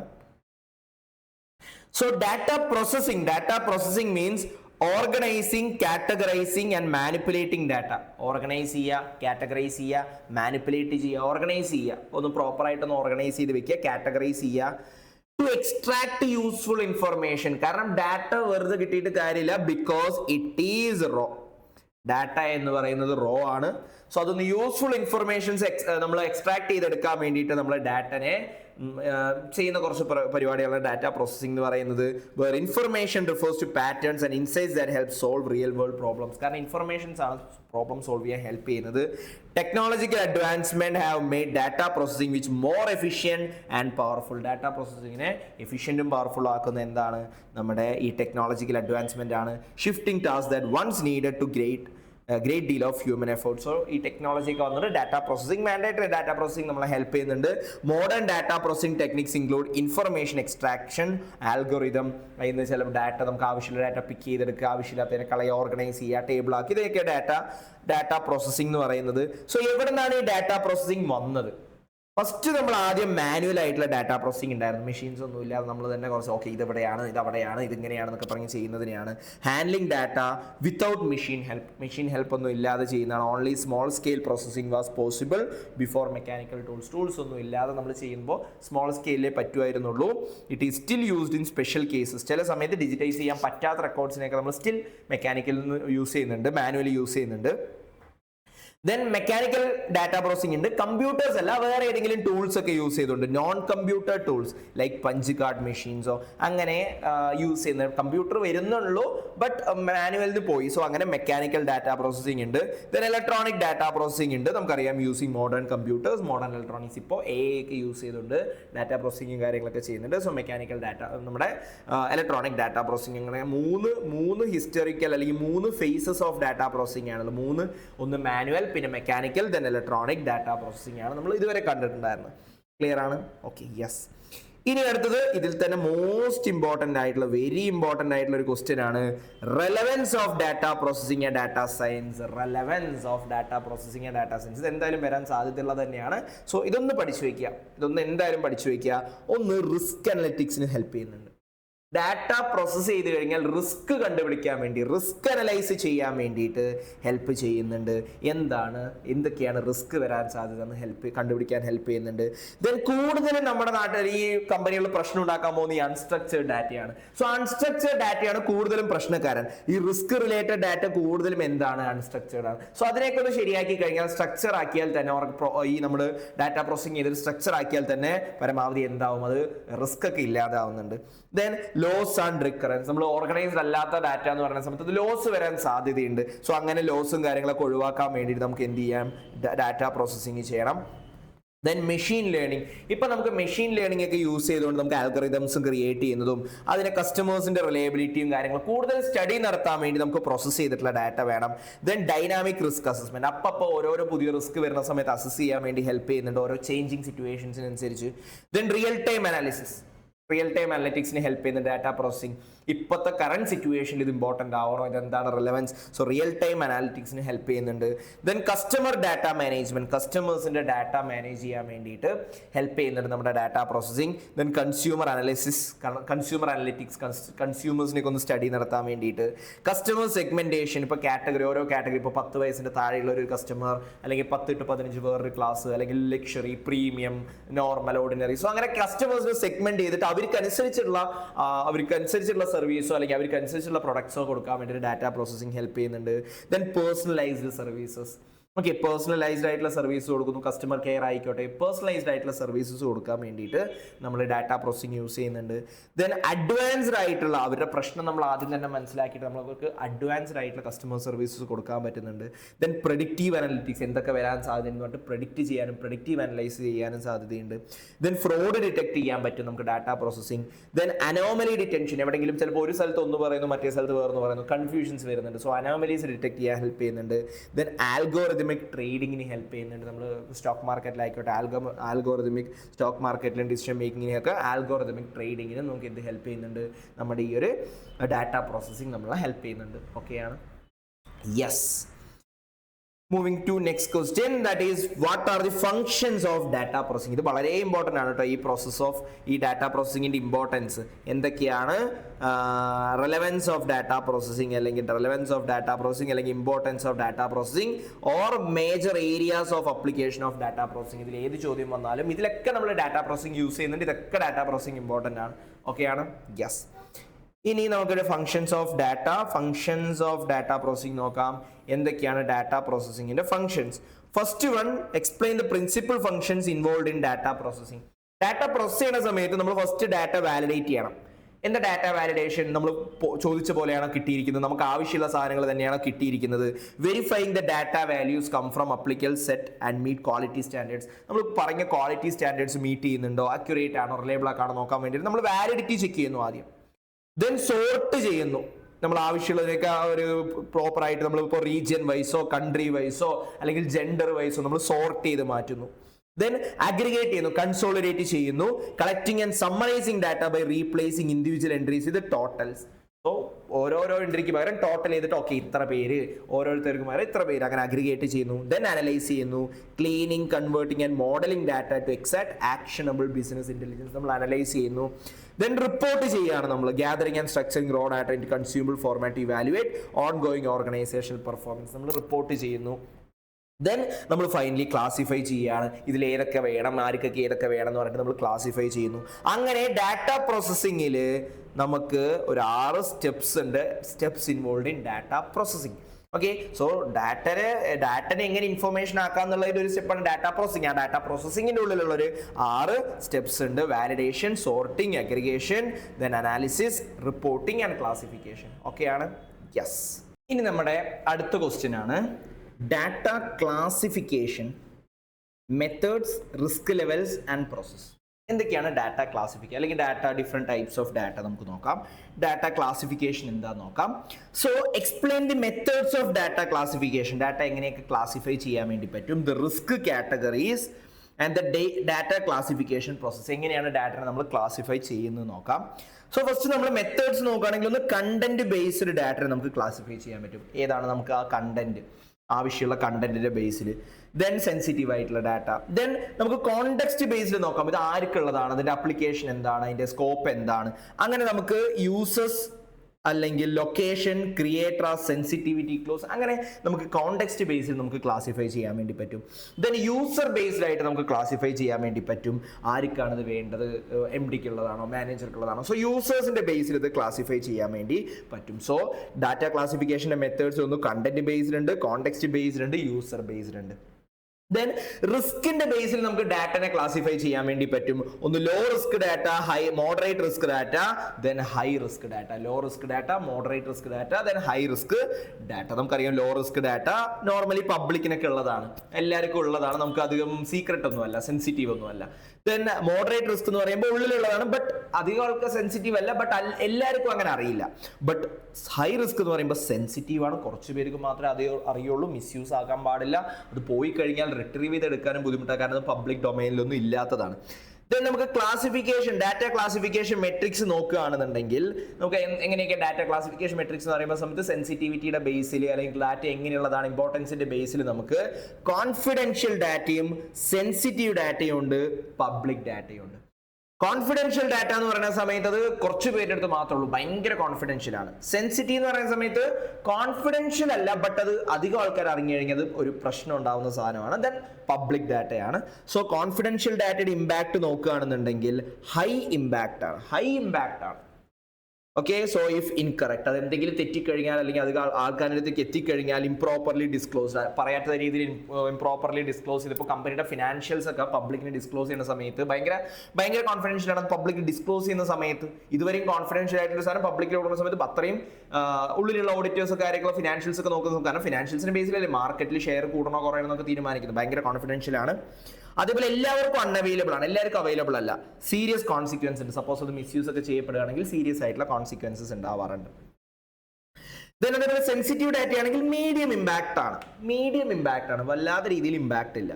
പബ്ലിക് ഡാറ്റ ആണെങ്കിലോ ലോ ഇമ്പാക്ട് ആണ്. സോ അത് എല്ലാവരുടെ അടുത്തും ഉള്ളതാണ്, ലോ ഇമ്പാക്ട് ഉണ്ടാക്കുന്നതാണ്. ദെൻ ആക്സസ് നോക്കുകയാണെങ്കിൽ കോൺഫിഡൻഷ്യൽ ഡാറ്റ അങ്ങനെ എല്ലാവർക്കും കിട്ടുമോ? എല്ലാവർക്കും കിട്ടില്ല. സ്ട്രിക്ട്ലി കൺട്രോൾഡ് ആണ്, എല്ലാവർക്കും കിട്ടില്ല. സ്ട്രിക്ട്ലി കൺട്രോൾഡ് ആണ്. ഓൺലി അപ്രൂവ്ഡ് ആയിട്ടുള്ള ആൾക്കാർക്ക് മാത്രമേ അത് കിട്ടുള്ളൂ. ദെൻ സെൻസിറ്റീവ് ഡാറ്റയുടെ കേസിൽ കൺട്രോൾഡ് ആണ് ബൈ റെസ്പോൺസിബിൾ റെപ്രസെന്റേറ്റീവ്. അത്ര വലിയ കൺട്രോൾഡ് അല്ലെങ്കിലും എന്നാലും അത് കൺട്രോൾഡ് ആണ്. ദെൻ പബ്ലിക് ഡാറ്റ ഉണ്ട്, ഓപ്പൺലി അവൈലബിൾ ആയിരിക്കും. കമ്പനിയുടെ വെബ്സൈറ്റിലേക്ക് ഇടുന്നത് അത് ഓപ്പൺലി അവൈലബിൾ ആണ്, എല്ലാവർക്കും അവൈലബിൾ ആണത്. ഇനി നമുക്ക് ഡാറ്റ ക്ലാസിഫിക്കേഷൻ പ്രോസസ്സ് നോക്കുകയാണെന്നുണ്ടെങ്കിൽ, എങ്ങനെയാണ് ഡാറ്റയെ ക്ലാസിഫൈ ചെയ്യുന്നത് നോക്കുകയാണെന്നുണ്ടെങ്കിൽ, നമുക്ക് ഫസ്റ്റ് ഇപ്പോൾ എന്തൊക്കെയാണ് ഇപ്പോൾ ക്ലാസിഫൈ ചെയ്യുന്ന സമയത്ത് നമ്മൾ കോൺഫിഡൻഷ്യൽ ആണോ അതോ സെൻസിറ്റീവ് ആണോ പബ്ലിക് ഡാറ്റ ആണോ എന്ന രീതിയിൽ ക്ലാസിഫൈ ചെയ്യാണ് നമ്മൾ. സോ നമ്മൾ അണ്ടർസ്റ്റാൻഡ് കറണ്ട് സെറ്റപ്പ്, ഇപ്പൊ നിലവിൽ എങ്ങനെയാണ് പോകുന്നത്, ഇത്തരം തരത്തിലുള്ള ഡാറ്റ സെൻസിറ്റീവ് ഡാറ്റയും ഇത്തരം തരത്തിലുള്ള കോൺഫിഡൻഷ്യൽ ഡാറ്റ നമ്മൾ ക്ലാസിഫൈ ചെയ്തിട്ടുണ്ടാവും. ഇപ്പോഴത്തെ കറണ്ട് സെറ്റപ്പ് എന്താ നോക്കണം. ദെൻ ഡാറ്റ ക്ലാസിഫിക്കേഷൻ പോളിസി ഉണ്ടാക്കണം. നമ്മുടെ കമ്പനിയുടെ അല്ലെങ്കിൽ ഓർഗനൈസേഷൻ ഡാറ്റ ക്ലാസിഫിക്കേഷൻ പോളിസി, എങ്ങനെയുള്ള ഡാറ്റയൊക്കെയാണ് കോൺഫിഡൻഷ്യൽ, എങ്ങനെയുള്ള ഡാറ്റയൊക്കെയാണ് non confidential. Then prioritise and organise data. എന്നിട്ട് സെൻസിറ്റീവിന്റെ ബേസിൽ ഏറ്റവും കോൺഫിഡൻഷ്യൽ ആയിട്ടുള്ളതിനല്ലേ നമ്മൾ ഹൈ പ്രയോറിറ്റി കൊടുക്കുന്നത്. സോ അങ്ങനെ പ്രയോറിറ്റൈസ്ഡ് ബേസിൽ നമ്മൾ എന്ത് ചെയ്യുന്നു, ഡാറ്റനെ ഓർഗനൈസ് ചെയ്യുന്നു. സോ ഡാറ്റ ക്ലാസിഫിക്കേഷൻ പ്രോസസ്സിൽ understanding the current setup, then creating data classification policy, then prioritise and organise data. Okay ആണ്, ക്ലിയർ ആണ്? യെസ്. മൂവിങ് ഫോർവേഡ്, ഇനി അടുത്ത ക്വസ്റ്റ്യൻ ആണ് ഡാറ്റ ഓർഗനൈസേഷൻ. എന്താണ് ഡാറ്റ ഓർഗനൈസേഷൻ നോക്കാം. What is data organisation? Explain its needs, techniques used and distinction between structured and unstructured data. എന്താണ് data organisation, അതേപോലെ എന്തൊക്കെയാണ് അതിന്റെ നീഡ്, ആവശ്യം, ഇമ്പോർട്ടൻസ് എന്താണ്, ടെക്നിക്സ് എന്തൊക്കെ ടെക്നിക്സ് യൂസ് ചെയ്യുന്നത്, സ്ട്രക്ചേർഡ് ഡാറ്റയും അൺസ്ട്രക്ചേർഡ് ഡാറ്റയും നമ്മൾ ഡിഫറൻസ് എന്താ നോക്കാം. Data organization is the classification of unstructured data into distinct group for easier management. Normally data collect ചെയ്യുന്ന സമയത്ത് അത് അൺസ്ട്രക്ചേർഡ് ആയിരിക്കും. അൺസ്ട്രക്ചേർഡ് ഡാറ്റനെ നമ്മൾ എന്ത് ചെയ്യുക, സ്ട്രക്ചേർഡ് ഡാറ്റ ആക്കുന്നതിനെയാണ് നമ്മൾ ഡാറ്റ ഓർഗനൈസേഷൻ എന്ന് പറയുന്നത്. For example, organising students grade by subjects, മാർക്കും കാര്യങ്ങളൊക്കെ തരംതിരിക്കുന്നതൊക്കെ സ്ട്രക്ചേർഡ്, നമ്മൾ അൺസ്ട്രക്ചേർഡിന് സ്ട്രക്ചേർഡ് ആക്കുന്നതാണ്. So techniques of data organisation include classification, then frequency distribution, graphical and image representations നമ്മൾ ക്ലാസിഫിക്കേഷൻ ചെയ്യുന്നുണ്ട്. ദെൻ ഫ്രീക്വൻസി ഡിസ്ട്രിബ്യൂഷൻ ചെയ്യുന്നുണ്ട്, നമ്മൾ എക്കണോമിക് സ്റ്റാറ്റിസ്റ്റിക്സിലൊക്കെ പഠിച്ച പോലെ ഫ്രീക്വൻസി ഡിസ്ട്രിബ്യൂഷൻ ചെയ്യുന്നുണ്ട്. ദെൻ നമ്മുടെ ഗ്രാഫിക്കൽ ആൻഡ് ഇമേജ് റെപ്രസെന്റേഷൻസ് ചെയ്യുന്നുണ്ട്, ഇമേജ് ഒക്കെ യൂസ് ചെയ്തിട്ട് നമ്മൾ പ്രസന്റ് ചെയ്യുന്നുണ്ട്. സോ നമുക്ക് സ്ട്രക്ചേർഡ് ഡാറ്റയുണ്ട്, അൺസ്ട്രക്ചേർഡ് ഡാറ്റയുണ്ട്. Structured and unstructured. ആദ്യം നമുക്ക് അൺസ്ട്രക്ചേർഡ് നോക്കാം. അത് മെയിൻലി റോ ഡാറ്റയാണ്. അതിന് പ്രോപ്പർലി ഫോർമാറ്റ് ഒന്നുമില്ല, പ്ലെയിൻ ടെക്സ്റ്റ് ഒക്കെ ആയിരിക്കും, പ്ലെയിൻ ആയിരിക്കും. അതിൽ പ്രത്യേകിച്ച് ഫിഗർ മറ്റേ നമ്മുടെ ക്ലാസിഫിക്കേഷൻസും കാര്യങ്ങളൊന്നുമില്ല. ആ സ്ട്രക്ചേർഡ് എന്ന് പറയുന്ന സമയത്ത് ടാബുലാർ ഫോമിലായിരിക്കും, ഈസി ടു അണ്ടർസ്റ്റാൻഡ് ആയിരിക്കും, പെട്ടെന്ന് ഒരു കൺക്ലൂഷനിലേക്ക് എത്തിക്കാൻ പറ്റുന്നതായിരിക്കും. റെഡി ഫോർ ഡാറ്റാബേസ് അനലിറ്റിക്സ്, അത് റെഡി ഫോർ അനലിറ്റിക്സ് ആണ്, പെട്ടെന്ന് തന്നെ നമുക്ക് അനലൈസ് ചെയ്യാൻ പറ്റുന്നതുമാണ്. Then new tools help integrate unstructured data into comprehensive data ecosystem for better analysis. ഇപ്പോൾ കുറേ പുതിയ ടൂൾസ് ഒക്കെ യൂസ് ചെയ്ത് നമുക്ക് അൺസ്ട്രക്ചേർഡ് ഡാറ്റനെ സ്ട്രക്ചേർഡ് ഡാറ്റ ആക്കിയിട്ട് മാറ്റാൻ വേണ്ടി പറ്റും. ഓക്കെയാണ്. Yes. Of structured data unstructured data ഒന്ന് നോക്കി വയ്ക്കുക, ഇമ്പോർട്ടൻ്റ് ആണ്. പിന്നെ നോക്കുകയാണെങ്കിൽ ടൈപ്പ് ഓഫ് ഡാറ്റ ഡിസ്ട്രിബ്യൂഷൻ. എന്താണ് ഡിസ്ക്രീറ്റ് ഡിസ്ട്രിബ്യൂഷനും എന്താണ് കണ്ടിന്യൂസ് ഡിസ്ട്രിബ്യൂഷൻ നോക്കാം. Discrete distribution, continuous distribution, data distribution നോക്കാം നമുക്ക്. So data distribution is A function that shows all possible values of a variable. നമ്മൾ ഡാറ്റ ഇട്ട് കൊടുക്കുന്ന സമയത്ത് നമ്മൾ ഇക്വേഷൻസ് ഒക്കെ പറയുന്ന സമയത്ത് x plus y എന്നൊക്കെ പറഞ്ഞിട്ട് കൊടുക്കില്ലേ. സോ അതിൽ ഡാറ്റ നമ്മൾ മാറ്റി ഇട്ട് കൊടുത്തിട്ട് റിസൾട്ട് ഇങ്ങനെ ഉണ്ടാക്കിയെടുക്കും. സോ എല്ലാ പോസിബിൾ വാല്യൂസും ഷോ ചെയ്യുന്ന രീതിയിലുള്ളതിനെയാണ് നമ്മൾ ഡാറ്റ ഡിസ്ട്രിബ്യൂഷൻ എന്ന് പറയുന്നത്. And how often they occur, they relative frequency and probability. So നമ്മളിപ്പോൾ ഒരു 10 ആണ്, 10 എത്ര വട്ടം വന്നിട്ടുണ്ട്, 5 വട്ടം, 20 എത്ര വട്ടം വന്നിട്ടുണ്ട്, 6 വട്ടം. സോ അങ്ങനെ ഡിസ്ട്രിബ്യൂഷൻസ് ആണ്. Knowing the type of distribution help choose the right statistical methods to analyze data. A probability distribution is a mathematical model that assigns probabilities to different possible outcome of an experiment. അതിൽ തന്നെ probable ഉണ്ട്, അതേപോലെ നമുക്ക് discrete series ഉണ്ട്, അതേപോലെ നമുക്ക് continuous series ഉണ്ട്. Discrete സീരീസും ഉണ്ട്, കണ്ടിന്യൂസ് സീരീസ് ഉണ്ട്. ഡിസ്ക്രീറ്റ് എന്ന് പറയുന്ന സമയത്ത് ഒരു ഫിക്സഡ് ആ ഒരു റേഞ്ചിന്റെ ഉള്ളിൽ കിടക്കും എപ്പോഴും. ഓക്കെ, എപ്പോഴും അതിന്റെ ഉള്ളിൽ തന്നെ കിടക്കുന്നതാണ്. കണ്ടിന്യൂസ് എന്ന് പറയുന്ന സമയത്ത് ഇൻഫിനിറ്റി ആണ്. ഇങ്ങനത്തെ ഫിഗർ ഒക്കെ കണ്ടിട്ടില്ലേ, ഇൻഫിനിറ്റി ആണ്. ഓക്കെ, സോ അങ്ങനെ ഡിസ്ക്രീറ്റ് സീരീസും ഉണ്ട്, അല്ലെങ്കിൽ ഡിസ്ക്രീറ്റ് ഡിസ്ട്രിബ്യൂഷനും ഉണ്ട്, കണ്ടിന്യൂസ് ഡിസ്ട്രിബ്യൂഷൻ ഉണ്ട്. ഡിസ്ക്രീറ്റ് ഡിസ്ട്രിബ്യൂഷൻ എന്ന് പറയുന്ന സമയത്ത് നമുക്ക് ബൈനോമിയൽ ഉണ്ട്. നമ്മൾ കോയിനൊക്കെ ടോസ് ചെയ്യുന്ന സമയത്ത് ഓക്കെ എത്ര ഹെഡ് എത്ര ടെയിൽ, ബൈനോമിയൽ ഡിസ്ട്രിബ്യൂഷൻ ഉണ്ട്. Okay, probability of certain number of success or failures. Head വന്നാൽ സക്സസ്, ടെയിൽ വന്നാൽ ഫെയിലിയർ. എത്ര വട്ടം സക്സസ് വരാം, എത്ര വട്ടം ഫെയിലിയർ വരാം. ഇനി അതേപോലെ പോയിസൺ ഡിസ്ട്രിബ്യൂഷൻ എന്ന് പറയുന്ന സമയത്ത് എത്ര വട്ടം ഇത് തെറ്റി വരാം. ഇപ്പോൾ നമ്മൾ ട്രൈ ചെയ്യാണ്, ഇപ്പോൾ ഒരു പ്രൊഡക്റ്റ് ഒക്കെ പ്രൊഡ്യൂസ് ചെയ്തതിൻ്റെ ഇടയിൽ നമ്മളൊരു ട്രൈ ചെയ്യണം. അപ്പോൾ ഓക്കെ ഫസ്റ്റത്തെ ഒരു 1000 എണ്ണം പ്രൊഡ്യൂസ് ചെയ്യൽ 2 എണ്ണം കേട് വന്നിട്ടുണ്ട്. സോ എത്ര ഡിഫക്റ്റ് വരാൻ സാധ്യത. Probability of certain number of events in A fixed time or space. ഇത്ര എണ്ണത്തിൽ എത്ര എണ്ണമാണ് കേട്. ഇപ്പോൾ ഒരു 6 എണ്ണം ചെയ്തു, അതിൽ 6 എണ്ണത്തിൽ 2 എണ്ണം പ്രശ്നമാണ്. സോ അങ്ങനെ പോയിസൺ ഡിസ്ട്രിബ്യൂഷൻ ഉണ്ട്. ദെൻ ഹൈപ്പർ ജിയോമെട്രിക് ഡിസ്ട്രിബ്യൂഷൻ ഉണ്ട്. സോ നമ്മളിപ്പോൾ ഒരു ബോക്സ്, ആ ബോക്സിൽ കുറേ ബോൾസ് ഉണ്ട്, ഒരു ബോൾ പിക്ക് ചെയ്തെടുത്തു, ആ ബോൾ പിക്ക് ചെയ്ത ശേഷം അത് റീപ്ലേസ് ചെയ്യാതെ തന്നെ പിന്നെയും ട്രൈ ചെയ്യുന്നു. വിത്തൗട്ട് റീപ്ലേസ്മെന്റ് നമ്മൾ ഓരോ വട്ടവും ട്രൈ ചെയ്യുന്നു. അപ്പോൾ എത്ര സക്സസ് ഫെയിലിയർ കിട്ടും, മെയിൻലി പ്രോബബിലിറ്റി ആണ്. ദെൻ ജിയോമെട്രിക് ഡിസ്ട്രിബ്യൂഷൻ ഉണ്ട്. ജിയോമെട്രിക് ഡിസ്ട്രിബ്യൂഷൻ എന്ന് പറയുന്ന സമയത്ത് ഫസ്റ്റ് സക്സസ്, എത്രാമത്തെ വട്ടമാണ് ഫസ്റ്റ് സക്സസ് വരുന്നത്. ഇപ്പോൾ ഹെഡ് ടെയിലൊക്കെ വരുന്ന സമയത്ത് ഹെഡ് ഇട്ടു, മീൻസ് ഇട്ടു, അതിൽ ഹെഡ് എത്രാമത്തെ വട്ടമാണ് ഹെഡ് വരുന്നത്, ഒരു 5-6 വട്ടമാണ് ഹെഡ് വരുന്നത്, ബാക്കിയൊക്കെ ടെയിലായിരുന്നു വന്നിട്ടുണ്ടായിരുന്നു. സോ ഫസ്റ്റ് സക്സസ് ആണ് ജിയോമെട്രിക് ഡിസ്ട്രിബ്യൂഷൻ എന്ന് പറയുന്നത്. ദെൻ കണ്ടിന്യൂസ് ഡിസ്ട്രിബ്യൂഷൻ ഉണ്ട്. സോ ഇൻഫിനിറ്റ് സീരീസ് ആണ്. സോ അതിൽ വന്നിട്ട് നോർമൽ ഡിസ്ട്രിബ്യൂഷൻ ഉണ്ട്, ഇതിൽ ഗോസിയൻ ഡിസ്ട്രിബ്യൂഷൻ എന്നും കൂടി പറയും. ഒരു ബെൽ ഷേപ്ഡ് കർവ് ആണ്. ഓക്കെ, ഹയസ്റ്റ് പ്രോബബിലിറ്റി കണക്കാക്കാൻ. ദെൻ ലോഗ് നോർമൽ ഡിസ്ട്രിബ്യൂഷൻ ഉണ്ട്, ലോഗറിതംസ് ഒക്കെ യൂസ് ചെയ്തിട്ട്. ദെൻ എഫ് ടെസ്റ്റ് ഉണ്ട്. എഫ് ടെസ്റ്റ് എന്ന് പറയുന്നത് then maximum 0, minimum 0 to maximum limit infinity ആണ്. ദെൻ ചീ സ്ക്വയർ ടെസ്റ്റ് ഉണ്ട്, എക്സ്പോണൻഷ്യൽ ആവറേജ് ഉണ്ട്, ദെൻ സ്റ്റുഡൻസ് ടി ടെസ്റ്റ് ഉണ്ട്. ഇതെല്ലാം ഡിസ്ക്രീറ്റ് സീരീസ്, കണ്ടിന്യൂസ് സീരീസിൽ വരുന്ന അല്ലെങ്കിൽ ഇൻഫിനിറ്റ് സീരീസിൽ വരുന്ന ഡിസ്ട്രിബ്യൂഷൻസ് ആണ്. Okay, yes. സോ എന്താണ് നമ്മുടെ ക്വസ്റ്റ്യൻ എന്തായിരുന്നു, എന്താണ് ഡാറ്റ ഡിസ്ട്രിബ്യൂഷൻ? ഡിസ്ട്രിബ്യൂട്ട് ചെയ്തിടുന്നതാണ്. അതിൽ തന്നെ 2 എണ്ണം ഉണ്ട്. ഒന്ന് നമുക്ക് ഡിസ്ക്രീറ്റ് സീരീസ് ഉണ്ട്, അല്ലെങ്കിൽ ഡിസ്ക്രീറ്റ് ഡിസ്ട്രിബ്യൂഷൻ ഉണ്ട്, ദെൻ കണ്ടിന്യൂസ് ഡിസ്ട്രിബ്യൂഷൻ ഉണ്ട്. വല്ലാണ്ട് കോൺസെപ്റ്റിലേക്ക് പോകില്ലെങ്കിലും ഒന്ന് ജസ്റ്റ് ഒന്ന് നോക്കി വെക്കുക, ഒന്ന് ജസ്റ്റ് ഒന്ന് ബൈഹാർട്ട് ചെയ്ത് വെക്കുന്ന പോലെ ഈ ഒരു, കാരണം ഇത് കോൺസെപ്റ്റ് ഇത്തിരി കോംപ്ലക്സ് ആണ്. എക്സ്പ്ലെയിൻ ചെയ്യാനാണെങ്കിൽ ഒരുപാട് എന്തെങ്കിലും എക്സ്പ്ലെയിൻ ചെയ്യാൻ വേണ്ടിയിട്ട്. സോ ജസ്റ്റ് ഈ ഒരു എന്താണ് ഈ സാധനം, ജസ്റ്റ് കീവേഡ്സ് മാത്രം ഒന്ന് നോക്കിയിട്ടൊന്ന് മെമ്മറൈസ് ചെയ്ത് വെക്കുക ഈ ടൂൾസ്. ഓക്കെയാണ്. യെസ്, ഇൻഡിവിജ്വലി ടൂൾ എന്താണെന്ന് വലുതായിട്ട് എക്സ്പ്ലെയിൻ ചെയ്യാൻ പറയില്ല. ഇനി അടുത്തത് എന്താണ് data validation? What is data validation? Data validation എന്ന് പറയുന്ന സമയത്ത് ഡാറ്റയൊക്കെ കിട്ടി, ആ ഡാറ്റ നമ്മൾ പറയുന്നു ഇന്നതിലുള്ള ആൾക്കാരായിരിക്കണം, സോ അത് കറക്റ്റ് ആയിട്ടാണോ വന്നിരിക്കുന്നത്, അക്യുറേറ്റ് ആണെന്നൊക്കെ ചെക്ക് ചെയ്യുന്നത്. ഇപ്പോൾ ഏജ് ചോദിച്ചാൽ അവിടെ ആരെങ്കിലും ജെൻഡർ എഴുതിയിട്ടുണ്ടോ, അങ്ങനത്തെ കുറേ കാര്യങ്ങൾ ചെക്ക് ചെയ്യുന്നതിനാണ് ഡാറ്റ വാലിഡേഷൻ എന്ന് പറയുന്നത്.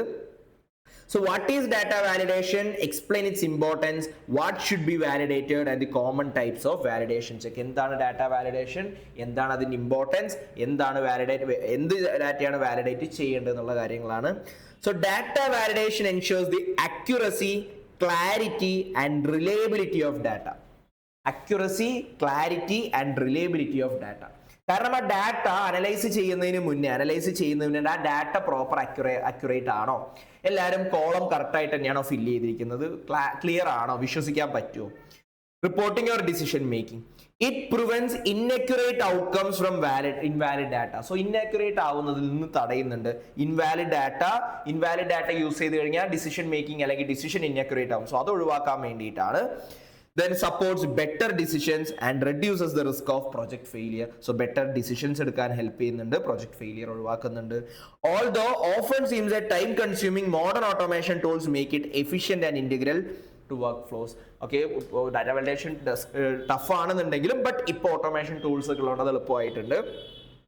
സോ എന്തൊക്കെ കാര്യങ്ങളാണ് ആക്ച്വലി ഇതിൽ നോക്കുന്നത്, എന്തൊക്കെ കാര്യങ്ങളാണ് ഈ ഡാറ്റ ഫോർമാറ്റിംഗ് ചെയ്യും, സ്പെൽ ചെക്കും കാര്യങ്ങളൊക്കെ ചെയ്യും. സോ നമുക്ക് നോക്കാം. ഡാറ്റ ടൈപ്പ് ചെക്ക്, കറക്റ്റ് ആയിട്ടാണോ ഫില്ല് ചെയ്തിരിക്കുന്നത്. ഏജ് ചോദിച്ചപ്പോൾ നമ്പർ ആണോ അടിച്ചിരിക്കുന്നത്, അല്ലെങ്കിൽ ഇങ്ങനത്തെ ജെൻഡർ ആണോ അടിച്ചിരിക്കുന്നത്. സോ നമ്മൾ എന്ത് ചെയ്യും, നമ്പേഴ്സ് ചോദിച്ചത് ആൽഫബറ്റിൽ തന്നിട്ടുണ്ടോ. സോ ഡാറ്റ ടൈപ്പ് ചെക്ക് ചെയ്യും, കോഡ് ചെക്ക് ചെയ്യും, പ്രോപ്പറായിട്ട് കോഡും കാര്യങ്ങളൊക്കെ യൂസ് ചെയ്തിട്ടുണ്ടോ. ദെൻ റേഞ്ച് ചെക്ക് ചെയ്യും, കറക്റ്റ് ആയിട്ട് അതിൽ തന്നെയാണ്. ഇപ്പോൾ 10 മുതൽ 20 എന്നുള്ള അതിൻ്റെ ഉള്ള ക്ലാസ്സിൽ തന്നെയാണോ 15 കിടക്കുന്നതോ വേറെ എവിടെയെങ്കിലും പോയിട്ടാണോ 15 കിടക്കുന്നത്. റേഞ്ച് ചെക്ക് ചെയ്യും, ഫോർമാറ്റ് ചെക്ക് ചെയ്യും, പ്രോപ്പറായിട്ട് എല്ലാം പാറ്റേണിൽ തന്നെയാണോ വന്നിരിക്കുന്നത് ചെക്ക് ചെയ്യും, കൺസിസ്റ്റൻസി ചെക്ക് ചെയ്യും.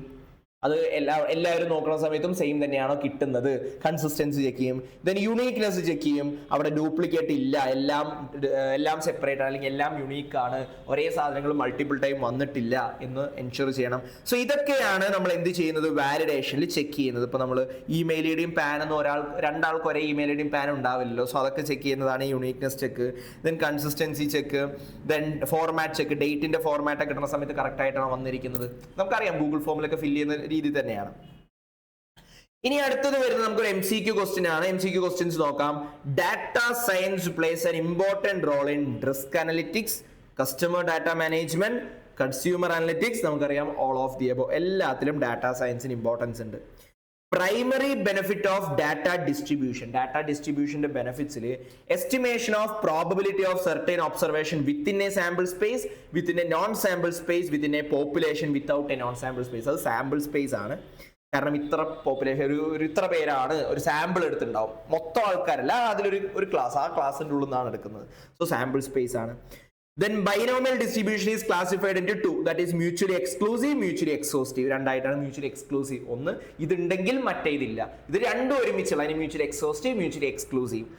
Then geometric distribution നമുക്ക് on the basis of probability of occurrence of the first success. നമ്മൾ കണ്ടതാണ് geometric distributionൽ ഫസ്റ്റ് സക്സസ് എപ്പോഴാണ് വരുന്നതെന്നാണ് നോക്കുന്നത്.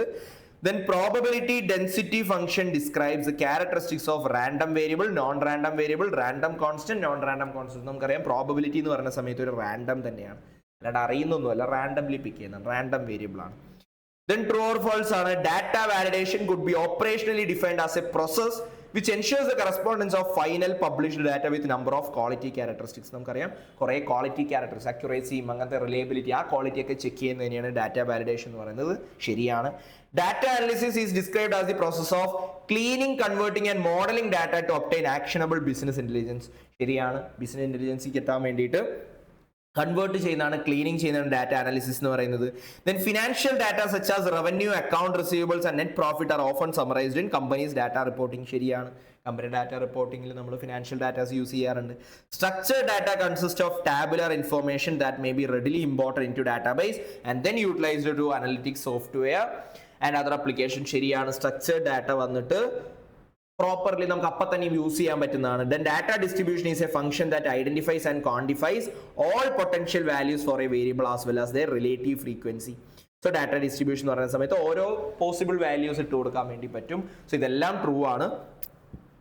ദെൻ നമുക്ക് എക്സാമിന് ഫില്ലിംഗ് ഡെവലപ്സ് ഒന്നും വരില്ല, ജസ്റ്റ് ആ കോൺസെപ്റ്റ് ഒന്ന് കിട്ടാൻ വേണ്ടി ഇട്ടും തന്നെ ഉള്ളൂ. Then data may B classified as restricted private public. 3 type ഉണ്ട്. റെസ്ട്രിക്ട് അല്ലെങ്കിൽ കോൺഫിഡൻഷ്യൽ പ്രൈവറ്റ് പബ്ലിക് എന്നോ റെസ്ട്രിക്റ്റീവ് പബ്ലിക് പ്രൈവറ്റ് എന്നോ. Then data organization is the classification of unstructured data. Unstructured data നെ ഗ്രൂപ്പ് ആക്കുന്നതിനെ ഡാറ്റ ഓർഗനൈസേഷൻ എന്ന് പറയുന്നത്. Then classification, frequency distribution tables dash, that is image, graphical representation are examples of data organization technique. Then T-square അല്ലെങ്കിൽ students distribution test use ചെയ്യുന്നത് നമ്മുടെ മീൻ use ചെയ്തിട്ടാണ്, average ഇല്ല, മീൻ use ചെയ്തിട്ടാണ് ചെയ്യുന്നത്. Then cleaning is the process of correcting or deleting inaccurate, corrupted, improperly formatted. So cleaning ആണ് inaccurate ആയിട്ടുള്ള കളയുന്നത് cleaning ആണ്, ഡാറ്റ ക്ലീനിങ്. ഓക്കെ ആണ്. യെസ്, നമുക്കൊരു കേസ് സ്റ്റഡി ക്വസ്റ്റ്യൻ ഉണ്ട്. കേസ് സ്റ്റഡി എന്ന് പറയുമ്പോൾ തിയറി തന്നെ ലൈക്ക് ഒരു ആപ്ലിക്കേഷനിൽ ചോദിച്ചിരിക്കുകയാണ്. Arjun, a data analyst of Akanksha limited. Akanksha limited എന്ന് പറയുന്ന കമ്പനിയിലെ ഒരു അനലിസ്റ്റ് ആണ് Arjun. Company deals in retailing of FMCG products and follows both online and offline mode. FMCG online ഓഫ്ലൈനിലുള്ളതാണ്. അങ്ങനെ അവർ for delivering it service. So the company accumulated a huge amount of data. ഇത്രയും കാലമായിട്ട് കമ്പനി കുറേ data ഉണ്ടാക്കിയിട്ടുണ്ട്. The management is a little puzzled about the way in which data may be brought in to usable format. Data എങ്ങനെയാണ് usable ഫോർമാറ്റിലേക്ക് എത്തിക്കുക എന്ന് പറഞ്ഞിട്ട് കുറേ കൺഫ്യൂഷൻസ് ഉണ്ട്. Make your suggestion as to how it is to be done. എങ്ങനെയാണ് ഡാറ്റയെ usable ഫോർമാറ്റിലേക്ക് എത്തിക്കുക? ഫസ്റ്റ് ഡാറ്റ എന്ത് ചെയ്യണം? Organise and classify the data. Data നമ്മൾ എന്ത് ചെയ്തിട്ടുണ്ടാവണം? Organise ചെയ്തിട്ടുണ്ടാവണം. Then apply the core processing functions. Data organize ചെയ്യുന്നു, then data process ചെയ്യുന്നു, then data clean ചെയ്യുന്നു. So question is എങ്ങനെയാണ് ഡാറ്റയെ യൂസ്ഫുൾ ആക്കി മാറ്റുന്നത്? ക്ലീൻ ചെയ്യുന്നു. ദെൻ വാലിഡേറ്റ് ബിഫോർ യൂസ് ചെയ്യുന്നതിന് മുമ്പ് നമ്മളൊരു ടെസ്റ്റ് റൺ എടുക്കണം. ആദ്യം ഇതിനെ വാലിഡേറ്റ് ചെയ്യുന്നു, വാലിഡേഷൻ ചെയ്യണം, ആ ക്രോസ് ചെക്കും കാര്യങ്ങളൊക്കെ ചെയ്യണം. ദെൻ റിപ്പോർട്ട് ആൻഡ് യൂട്ടിലൈസ്, എന്നിട്ട് റിപ്പോർട്ട് ചെയ്യുക. ദെൻ അതിന് നമ്മൾ എന്ത് ചെയ്യുക, യൂസ് ചെയ്യുക. സോ ഇവർ ചെയ്യേണ്ടത് ആക്ച്വലി ഡാറ്റനെ ഒരു യൂസ്ഫുൾ ആയിട്ട് മാറ്റണം എന്നുണ്ടെങ്കിൽ ഓർഗനൈസ് ചെയ്യണം, കോർ പ്രോസസ്സിങ് ചെയ്യണം, ക്ലീൻ ചെയ്യണം, വാലിഡേറ്റ് ചെയ്യണം, റിപ്പോർട്ട് ചെയ്യണം. ക്ലിയർ ആണ്? ഓക്കെ ആണ്? യെസ്. ഇനി നമ്മുടെ BDAയിലെ അടുത്ത ചാപ്റ്റർ ആണ്, that is data presentation, visualisation and graphical presentation. ഇതിലെന്താ ഉള്ളത്? നമ്മൾ ഡാറ്റ ഉണ്ടാക്കി, ആ ഡാറ്റ ഇൻഫർമേഷൻ ആക്കി, പ്രോസസ്സൊക്കെ ചെയ്ത് മാറ്റി, വാലിഡേറ്റ് ഒക്കെ ചെയ്ത് മാറ്റി. ഇനി ഇതിനെ പ്രസൻറ്റ് ചെയ്യുന്ന സമയത്ത് ഡാറ്റ എങ്ങനെയാണ് പ്രസൻറ്റ് ചെയ്യുന്നത്? ഡാറ്റ എന്തിനാണ് പ്രസൻറ്റ് ചെയ്യുന്നത്? ഡിസിഷൻ മേക്ക് ചെയ്യാൻ വേണ്ടിയിട്ട്, അല്ലേ? ഡിസിഷൻ മേക്ക് ചെയ്യാൻ വേണ്ടിയിട്ടാണ് നമ്മൾ പ്രസൻറ്റ് ചെയ്യുന്നത്. സോ ഡിസിഷൻ മേക്കിങ്ങിന് പ്രസൻറ്റ് ചെയ്യുമ്പോൾ അത് ഓഡിയൻസ് ഉണ്ടല്ലോ, അല്ലെങ്കിൽ വ്യൂവേഴ്സ് അല്ലെങ്കിൽ യൂസേഴ്സ് ഓഫ് ഇൻഫർമേഷൻ, അവർക്ക് മനസ്സിലാവുന്ന രീതിയിൽ നമ്മൾ പ്രസന്റ് ചെയ്ത് കൊടുക്കണം. എളുപ്പത്തിൽ നമ്മൾ ഒരു എല്ലാം കൂടി ചേർത്തൊരു പാരാഗ്രാഫൊക്കെ എഴുതി കൊടുത്താൽ അവർക്ക് മനസ്സിലാവുമോ? ഇല്ല, ബുദ്ധിമുട്ടായിരിക്കും. ബട്ട് ഒരു പിക്ചറിക്കൽ റെപ്രസെന്റേഷൻ, ബാർ ഗ്രാഫ് പോലെയോ പൈ ചാർട്ട് പോലെയോ അങ്ങനെ ഒരു ലൈൻ ചാർട്ട് പോലെയൊക്കെ വരച്ചു കൊടുക്കുകയാണെന്നുണ്ടെങ്കിൽ എളുപ്പത്തിൽ മനസ്സിലാക്കാൻ പറ്റുന്നതാണ്. അതിനെ വിഷ്വലൈസ് ചെയ്യുക, അതിനെ പിക്ചറിക്കൽ ആക്കുക, ഗ്രാഫിക്കൽ ആക്കുക. സോ അങ്ങനെ ഒരു ചാപ്റ്റർ ആണിത്. സോ ഇതിൽ നമുക്ക് ക്വസ്റ്റ്യൻസ് നോക്കാം. First thing is steps to include data visualisation in report design. നമ്മൾ പ്രസന്റേഷൻ ഒക്കെ ചെയ്യും, നിങ്ങളിപ്പോൾ ട്രെയിനിങ്ങിനൊക്കെ പോകുന്ന സമയത്ത് ഒരുപാട് പ്രസന്റേഷൻസും കാര്യങ്ങളൊക്കെ പ്രിപ്പയർ ചെയ്യേണ്ടി വരും. So describe the steps to include data visualisation in report design. നമ്മൾ കുറച്ച് സ്റ്റെപ്സ് ആണ്, എങ്ങനെയാണ് നമ്മൾ ഡാറ്റ വിഷ്വലൈസേഷൻ, ഡാറ്റ ഒരു പിക്ചോറിക്കൽ ആക്കുക അല്ലെങ്കിൽ ഡാറ്റ വിഷ്വലൈസേഷനിൽ ഉണ്ടാക്കാൻ വേണ്ടിയിട്ട് എന്തൊക്കെ സ്റ്റെപ്സ് ആണ് ഫോളോ ചെയ്യേണ്ടത്, ഇമ്പോർട്ടൻ്റ് ആണ് കേട്ടോ. What are the steps to include data visualisation in report design? So first thing is find a story in the data. ഡാറ്റയിലുള്ള സ്റ്റോറി കണ്ടുപിടിക്കുക. എന്താണ് ഇപ്പോൾ ഇപ്പോൾ നമ്മുടെ സ്റ്റോറി എന്ന് പറയുമ്പോൾ സെയിൽസ് റിപ്പോർട്ട് പ്രകാരം സെയിൽസ് കഴിഞ്ഞ വർഷത്തേക്കാൾ 10% ഇൻക്രീസ് ആണ്, അല്ലെങ്കിൽ 10% ഡിക്രീസ് ആണ്. ഒരു സ്റ്റോറി കിട്ടി.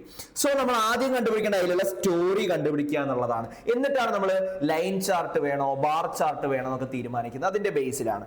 Then create a narrative. Story നമ്മൾ എങ്ങനെയാണ് അതിനെ മനസ്സിലാക്കി എടുക്കുന്ന രീതിയിൽ നമ്മൾ ഒരു സ്റ്റോറി നറേറ്റ് ചെയ്യുക. ഓക്കെ, ഇങ്ങനെയായിരുന്നു പാറ്റേൺ, പിന്നെ ഇങ്ങനെയായി മാറി, അങ്ങനെ നറേറ്റീവ് കണ്ടുപിടിക്കുക.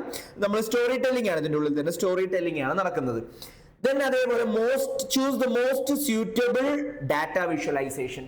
Line chart, bar chart, graph, അങ്ങനത്തെ ഏതാണ് വേണ്ടത്, അങ്ങനെ മോസ്റ്റ് സ്യൂട്ടബിൾ ആയിട്ടുള്ള ഡാറ്റ വിഷ്വലൈസേഷൻ ടൂൾ എടുക്കുക. മോസ്റ്റ് സ്യൂട്ടബിൾ ആയിട്ടുള്ള ഡാറ്റ വിഷ്വലൈസേഷൻ ടൂൾ എടുക്കുക. Choose the most suitable data visualisation tool. So okay, ഏതാണ് വേണ്ടതെന്ന് വെച്ചാൽ മോസ്റ്റ് സ്യൂട്ടബിൾ ആയിട്ടുള്ള ഡാറ്റ വിഷ്വലൈസേഷൻ എടുക്കുക. Then follow the visual language. നമ്മൾ അതിലുള്ള വിഷ്വൽ ലാംഗ്വേജസിൽ നമ്മൾ കളേഴ്സിൻ്റെ ആയിക്കോട്ടെ, ആ ഒരു ടോണിൻ്റെ ആയിക്കോട്ടെ, സോ അതിനൊക്കെ നമ്മൾക്കൊരു പാറ്റേൺ ഫോളോ ചെയ്യേണ്ടി വരും. സോ വെദർ ഇന്റേണൽ ആയിക്കോട്ടെ എക്സ്റ്റേണൽ കൺസംഷൻ ആയിക്കോട്ടെ, അത് കമ്പനിയുടെ ഉള്ളിലുള്ള റിപ്പോർട്ട് കൊടുക്കുന്നതായിക്കോട്ടെ അല്ലെങ്കിൽ പുറമേ ആർക്കെങ്കിലും പബ്ലിക്കിന് കൊടുക്കുന്നതായിക്കോട്ടെ, നമ്മൾ കുറച്ച് പാറ്റേണും കാര്യങ്ങളൊക്കെ ഒന്ന് ശ്രദ്ധിക്കുക. കമ്പനിയുടെ സ്റ്റൈലും കമ്പനിയുടെ കോൺസെപ്റ്റുമായി ബന്ധപ്പെട്ടുള്ള കളറിംഗ് പാറ്റേണും കാര്യങ്ങളൊക്കെ ആയിരിക്കണം.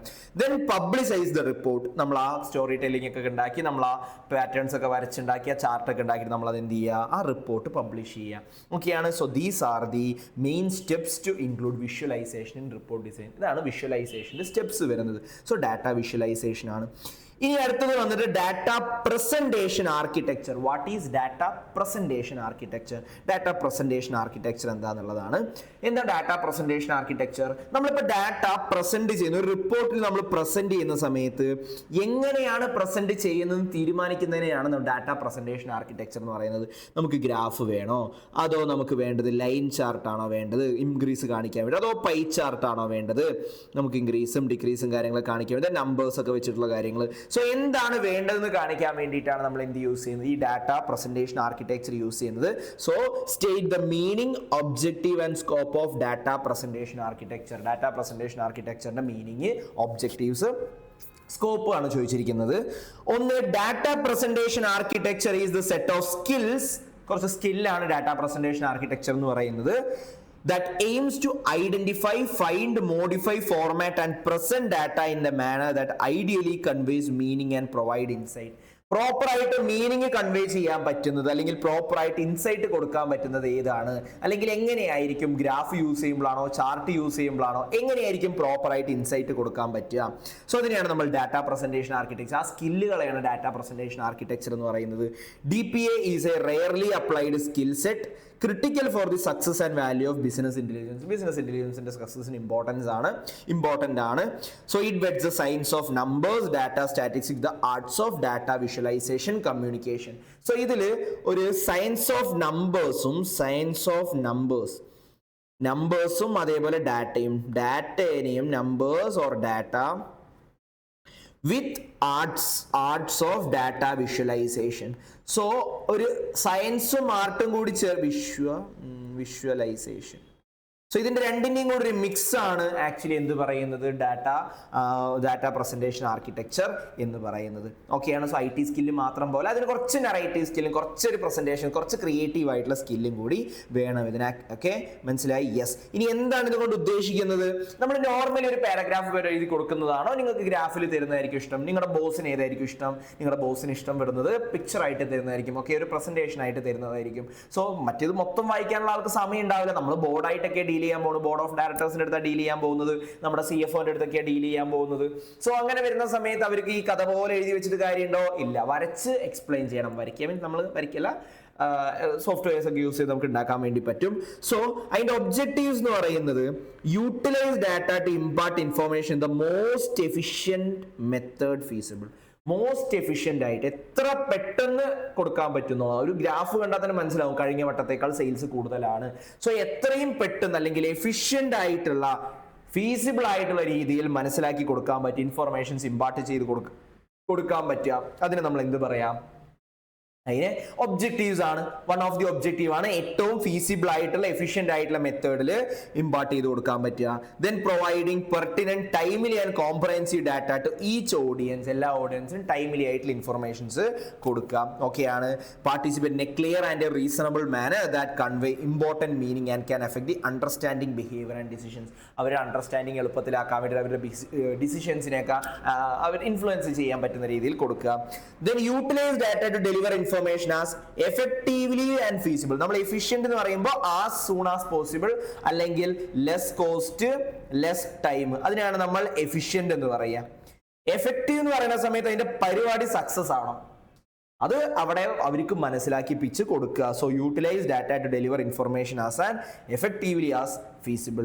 മിനിമൈസിങ് നോയ്സ്, കൺഫ്യൂഷൻസും കാര്യങ്ങളൊക്കെ കുറയ്ക്കുക, കോംപ്ലക്സിറ്റി കുറയ്ക്കുക, ആവശ്യമില്ലാത്ത ഡാറ്റയൊക്കെ എടുത്ത് കളയുക. ഓക്കെ, സോ ആവശ്യമുള്ളതിനനുസരിച്ച് ഡിമാൻഡിനനുസരിച്ച് നമ്മൾ കൊടുക്കുക. ഓക്കെയാണ്.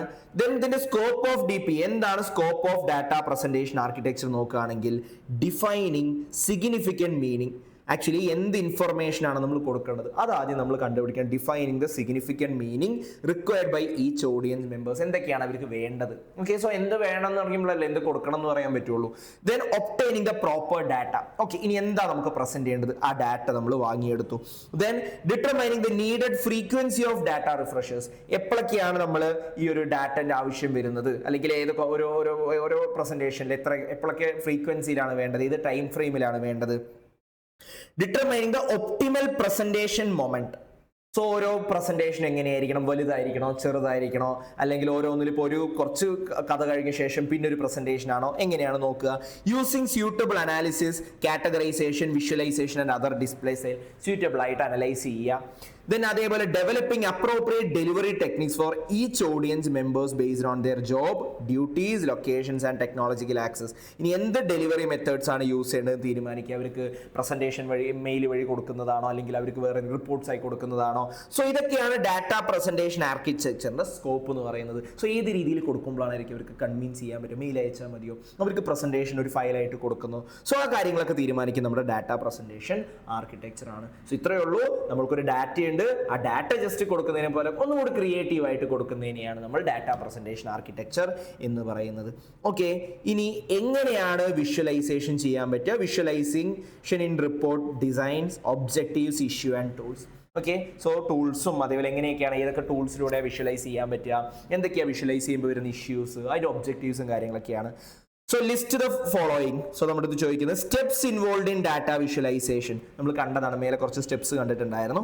Then objectives of data visualisation. Data വിഷ്വലൈസേഷൻ്റെ ഒബ്ജക്റ്റീവ്സ് എന്തൊക്കെയാണ്? ഡാറ്റ വിഷ്വലൈസേഷൻ്റെ Then 4 important issues which the presenter should be kept in mind for effective data visualization. എന്തൊക്കെ ഇഷ്യൂസ് ആണ് അല്ലെങ്കിൽ പ്രോബ്ലംസ് ആണ് ഈ പ്രസന്റ് ചെയ്യുന്ന ആൾ മനസ്സിൽ വെക്കേണ്ടത്.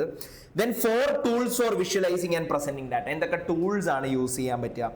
First thing is steps involve in data visualisation. നമ്മൾ കണ്ടതാണ് ഫൈൻഡിങ് എ സ്റ്റോറി കണ്ടുപിടിക്കുക, നറേറ്റീവ് കണ്ടുപിടിക്കുക, most suitable data visualisation tool use ചെയ്യുക, then following the visual language, then publicise the report എന്നിട്ട് പബ്ലിഷ് ചെയ്യുക. സോ ഇതൊക്കെയാണ് ഡാറ്റ വിഷ്വലൈസേഷന്റെ സ്റ്റെപ്സ് ആയിട്ട് വരുന്നത്. ഇനി ഡാറ്റ വിഷ്വലൈസേഷൻ ഒബ്ജക്റ്റീവ്സ് നോക്കുകയാണെങ്കിൽ ബെറ്റർ അനാലിസിസിന് ഹെൽപ്പ് ചെയ്യും, ഫാസ്റ്റർ ഡിസിഷൻ മേക്കിങ്ങിന് ഹെൽപ്പ് ചെയ്യും, ദെൻ കോംപ്ലിക്കേറ്റഡ് ആയിട്ടുള്ള ഡാറ്റനെ അനലൈസ് ചെയ്യാനും ഹെൽപ്പ് ചെയ്യുന്നുണ്ട്. ഇതൊക്കെയാണ് ഒബ്ജക്റ്റീവ്സ് ഓഫ് നമ്മുടെ data visualisation. Data presentation architecture അല്ല, data visualisation. Then important issues for effective data visualisation. എന്തൊക്കെയാണ് പ്രശ്നങ്ങൾ വരാൻ സാധ്യതയുള്ളത്? ഒന്ന്, നോ ദ ഒബ്ജക്റ്റീവ്. നമുക്ക് എന്താണ് ഇതിന്റെ പർപ്പസ് എന്ന് അറിഞ്ഞിട്ടില്ലെങ്കിൽ പിന്നെ നമുക്ക് ആ സ്റ്റോറി മെയിൻ ചെയ്യാൻ പറ്റുമോ? ഇല്ല. സോ നമുക്ക് ആദ്യം അതിന്റെ ഒബ്ജക്റ്റീവ് മനസ്സിലാക്കുക എന്നുള്ളത് മെയിൻ ആണ്. സോ അത് അറിയണം. അത് നമ്മൾ ക്വസ്റ്റ്യൻ എന്തൊക്കെ കാര്യങ്ങളാണ് ഈ പ്രസന്റ് ചെയ്യുന്ന ആൾ മൈൻഡിൽ വെക്കേണ്ടത്? ഒബ്ജക്റ്റീവ്സിനെ കുറിച്ച് അറിയാം. എന്താണ് അവർ ആഗ്രഹിക്കുന്നത് അറിയുമെങ്കിൽ ഓക്കെ. ഇനി അതേപോലെ always keep the audience in mind. ആരോടാണ് പറഞ്ഞു കൊടുക്കുന്നത്? ബോർഡ് ഓഫ് ഡയറക്ടേഴ്സിനോടാണോ, എംപ്ലോയീസിനോടാണോ, കസ്റ്റമേഴ്സിനോടാണോ? ആരോടാണ് പറഞ്ഞു കൊടുക്കുന്നത്? അതിനനുസരിച്ച് വേണം നമ്മൾ കസ്റ്റമൈസ് ചെയ്തിട്ട് കൊടുക്കാൻ. Then invest in best technology. ഇപ്പോൾ എ ഒക്കെ വന്നുകൊണ്ട് ടെക്നോളജി, അതിൽ ഏറ്റവും നല്ല ടെക്നോളജി യൂസ് ചെയ്തിട്ട് നമ്മൾ എന്ത് ചെയ്യുക? പ്രസന്റ് ചെയ്യുക. Then improve the team's ability to visualise data. ഇനി അതേപോലെ ടീമിനെ ഡെവലപ്പ് ചെയ്ത് കൊണ്ടുവരിക. ഇങ്ങനെ വിഷ്വലൈസ് ചെയ്യുന്ന ഇംപ്രൂവ് ചെയ്ത് കൊണ്ടുവരിക. ഓക്കെയാണ്. Yes. Then any 4 tools for visualizing and presenting data. ഏതെങ്കിലും 4 ടൂൾസ് ആണ് പറയുന്നത് for visualising and presenting data. Data present ചെയ്യാനുള്ള കുറച്ച് ടൂൾസിന്റെ കാര്യം ചോദിക്കുന്നത്. നമുക്കറിയാം ഡാഷ്ബോർഡ്സ് ഉണ്ട്. എല്ലാത്തിൻ്റെ ഒരു സമ്മറി ആയിട്ട് ഫ്രണ്ടിൽ കാണാൻ പറ്റും dashboard. Then bar chart use ചെയ്യാം നമ്മൾ നോർമലി ബാർ ചാർട്ട്. ദെൻ ഹിസ്റ്റോഗ്രാംസ് ഉണ്ട്. ദെൻ പൈ ചാർട്ട് ഉണ്ട്. ഇതൊക്കെ ഡാറ്റ വിഷ്വലൈസേഷൻ ടൂൾസ് ആണ്. ഇതൊക്കെ നമ്മൾ പഠിച്ചു കഴിഞ്ഞതാണ് ഓൾറെഡി. ഓക്കെയാണ്. യെസ്. Then എന്തൊക്കെയാണ് ഡാറ്റ വിഷ്വലൈസേഷൻ ഇമ്പോർട്ടൻസ് നോക്കാം. Data visualisation importance. Why is data visualisation importance particularly in finance? എന്താണ് data visualisation importance? What is data visualisation? Why is data visualisation importance particular in field of finance? ഫിനാൻസുമായി ബന്ധപ്പെട്ട് data visualisation importance നോക്കാം. Actually data visualisation എന്ന് പറയുന്ന ഒരു essential skill തന്നെയാണ്. മാനേജേഴ്സിന് follow ചെയ്യേണ്ട ഒരു സ്കില്ലാണ്. One of the skill of managers ആണ് ഡാറ്റ വിഷ്വലൈസേഷൻ എന്ന് പറയുന്നത്. So the data visualisation was once for design or data minded managers but is now essential for all managers. ആദ്യം ഡാറ്റ റിലേറ്റഡ് ആയിട്ടുള്ള അല്ലെങ്കിൽ ടെക് റിലേറ്റഡ് ആയിട്ടുള്ള ആൾക്കാർക്ക് മാത്രമേ data visualisation importance ഉണ്ടായിരുന്നുള്ളൂ. ഇപ്പോൾ എല്ലാ മാനേജേഴ്സും ഡാറ്റ വിഷ്വലൈസേഷൻ ഫോളോ ചെയ്യേണ്ടി വരും. അവർക്ക് അവരുടെ ബോസിനോട് പ്രസന്റ് ചെയ്യണമെങ്കിൽ ഡാറ്റ വിഷ്വലൈസേഷൻ വേണം. Then finance as a data hub. ഫിനാൻസിൽ നമുക്കറിയാം ഇഷ്ടം പോലെ ഡാറ്റ ചെയ്യുന്നുണ്ട്. കോസ്റ്റ് ഡാറ്റയുണ്ട്, നോൺ കോസ്റ്റ് ഡാറ്റയുണ്ട്, ഫിനാൻസ് ഡാറ്റയുണ്ട്.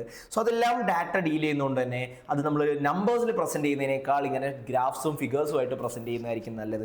Finance is now at the centre of data in most advanced companies, shifting from just reporting to provide predictive analysis. Finance is involving from spreadsheet based reporting to business value generation. So finance ഡാറ്റയും കൊണ്ട് value generate ചെയ്യാൻ വേണ്ടി പറ്റും. So important ആണ്. Then why it works? നമുക്ക് ഒരു കൂടുതൽ ആൾക്കാർക്കും അല്ലെങ്കിൽ മെജോറിറ്റി ആൾക്കാർക്കും ഇഷ്ടം എന്താണ്? ഡാറ്റ വിഷ്വലൈസേഷൻ ഇത് കാണാനാണ്, പ്രസന്റേഷൻ ആയിട്ട് അല്ലെങ്കിൽ ഗ്രാഫ്സ് ആയിട്ട് കാണാൻ, അല്ലാണ്ട് ഒരു പാരഗ്രാഫ് പോലെ കാണാനല്ല. So about 65% of the people learn best through visuals. So presenting data visually improves understanding and leads to better decisions. So better decision എടുക്കാൻ വേണ്ടി ഹെൽപ്പ് ചെയ്യുന്നത് ഏതാണ്? നമ്മുടെ ഈ ഒരു ഡാറ്റ വിഷ്വലൈസേഷൻ ടൂൾസ് ആണ്. ദെൻ ഡീപ്പർ ഇൻസൈറ്റ്, ഒന്നും കൂടി ആഴത്തിൽ നമുക്ക് മനസ്സിലാവാൻ വേണ്ടി സഹായിക്കുന്നുണ്ട്. Creating visualisation helps finance spot patterns, trends, relationship. ഇപ്പോൾ കഴിഞ്ഞ വർഷത്തെ സെയിൽസ് 1 കോടിയാണെന്നും ഈ വർഷത്തെ സെയിൽസ് 2 കോടിയാണെന്നും കഴിഞ്ഞ വർഷത്തേക്കാൾ 100% അപ്പാണ് ഇപ്പോൾ എന്ന് പറയുന്നതിനേക്കാൾ കഴിഞ്ഞ വർഷം ഒരു ലൈന് അതിനേക്കാൾ ഇരട്ടി വരെയുള്ള ഒരു വലിപ്പൂർ ലൈൻ കൊടുത്തു കഴിഞ്ഞാൽ പോരെ? അല്ലെങ്കിൽ ഒരു ലൈൻ ചാർട്ട് കൊടുക്കുക, അല്ലെങ്കിൽ ബാർ ഗ്രാഫ് കൊടുക്കുക. അതാണ് ഏറ്റവും കൂടുതൽ മനസ്സിലാക്കാൻ എളുപ്പം. ദെൻ പെർഫോമൻസ് ട്രാക്ക് ചെയ്യാൻ വേണ്ടി പറ്റും. കമ്പയർ ചെയ്യാനൊക്കെ എളുപ്പം നമ്മുടെ ഡാറ്റ വിഷ്വലൈസേഷൻ യൂസ് ചെയ്തിട്ടാണ് കമ്പയർ ചെയ്യാനൊക്കെ എളുപ്പം വരുന്നത്. ഓക്കെയാണ്. യെസ്. സോ ഇതാണ് ഇമ്പോർട്ടൻസ് ഓഫ് ഡാറ്റ വിഷ്വലൈസേഷൻ. ഓക്കെയാണ്. ഇനി അടുത്ത ക്വസ്റ്റ്യൻ ആണ് objectives and functions of data presentation. Objectives and functions of data presentation. So explain the objectives and functions of data presentation and data visualisation. നമ്മൾ കുറേ ക്വസ്റ്റ്യനിൽ കണ്ടത് തന്നെയാണ് ഡാറ്റ പ്രസന്റേഷൻ്റെ ഒബ്ജക്റ്റീവ്സ് എന്താണ്, അതും വിഷ്വലൈസ് ചെയ്ത് പ്രസന്റ് ചെയ്യുന്നതിൻ്റെ ഒബ്ജക്റ്റീവ്സ് എന്താണ്. സോ വിത്തൗട്ട് വിഷ്വലൈസേഷൻ ഇല്ലാതെ നമുക്ക് ഡാറ്റ പ്രസന്റ് ചെയ്യാൻ പറ്റും കേട്ടോ. നോർമലി ആ ഒരു പാരഗ്രാഫ് സ്റ്റൈലിൽ പ്രസന്റ് ചെയ്യാൻ വേണ്ടി പറ്റും. So but without visualisation it becomes hard for the organization to quickly identify patterns in the data. പക്ഷെ വിഷ്വലൈസേഷൻ ഇല്ലാതെ ആ പാറ്റേൺ കണ്ടുപിടിക്കുക എന്ന് പറയുന്നത് ബുദ്ധിമുട്ടാണ്. Graphical displays allow analysts to see new concepts and hidden patterns. നമ്മൾ ഗ്രാഫിക്കലി പ്രസന്റ് ചെയ്യുകയാണെന്നുണ്ടെങ്കിൽ patterns ഒക്കെ കണ്ടുപിടിക്കാൻ വേണ്ടി എളുപ്പമായിരിക്കും. With data increasing daily it is impossible to interpret the massive volume generated. So massive വോളിയത്തിനൊക്കെ അനലൈസ് ചെയ്യാൻ വേണ്ടിയിട്ട് എന്താണ് ഡാറ്റ കൂടി വരികയല്ലേ. സോ മാസീവ് വോളിയം അനലൈസ് ചെയ്യണം എന്നുണ്ടെങ്കിൽ നമുക്ക് എന്ത് വേണം, നമുക്ക് വിഷ്വലൈസേഷൻ തന്നെ വേണം. So which is becoming essential across all sectors. എല്ലാ സെക്ടേഴ്സിലും അത് എസെൻഷ്യൽ ആണ് ഈ കൂടുതൽ ഡാറ്റ അനലൈസ് ചെയ്യുക എന്നുള്ളത്. സോ അങ്ങനെ പല രീതിയിൽ നമ്മൾ യൂസ് ചെയ്യുന്നുണ്ട്. ഡാഷ്ബോർഡ്സ് ഉണ്ട്, ഗ്രാഫ് ഉണ്ട്, ഇൻഫോഗ്രാഫിക്സ് ഉണ്ട്, മാപ്സ് ഉണ്ട്, ചാർട്ട്സ് ഉണ്ട്, വീഡിയോസ് ഉണ്ട്, സ്ലൈഡ്സ് ഉണ്ട്, ഇതെല്ലാം യൂസ് ചെയ്യുന്നുണ്ട് നമ്മൾ. സോ എന്തൊക്കെയാണ് objectives of data visualisation? Data വിഷ്വലൈസേഷൻ്റെ ഒബ്ജക്റ്റീവ്സ് എന്താണ്? Better analysis. ഡാറ്റ പെട്ടെന്ന് അനലൈസ് ചെയ്യാൻ വേണ്ടിയിട്ട് നമുക്ക് ഏറ്റവും എളുപ്പം ഡാറ്റ വിഷ്വലൈസേഷൻ ആണ്. Faster decision making. ഒറ്റയടിക്ക് കണ്ടപ്പോൾ തന്നെ ഓക്കെ ഇത് സെയിൽസ് കൂടുതലാണ്, സോ അതിന്റെ പ്രൊഡക്ഷൻ കൂട്ടിക്കോളൂ, പെട്ടെന്ന് ഡിസിഷൻ എടുക്കാൻ വേണ്ടി പറ്റും. Then analyse complex data. കൂടുതൽ ഡാറ്റയും ഒരു പാരഗ്രാഫ് പോലെ കണ്ട് അനലൈസ് ചെയ്യുന്നതിനേക്കാൾ നമുക്ക് എന്ത് ചെയ്യാൻ പറ്റും, കോംപ്ലക്സ് ആയിട്ടുള്ള ഡാറ്റയൊക്കെ അനലൈസ് ചെയ്യാൻ ഗ്രാഫ്സ് ആണ് എളുപ്പം, വിഷ്വലൈസേഷൻ ആണ് എളുപ്പം.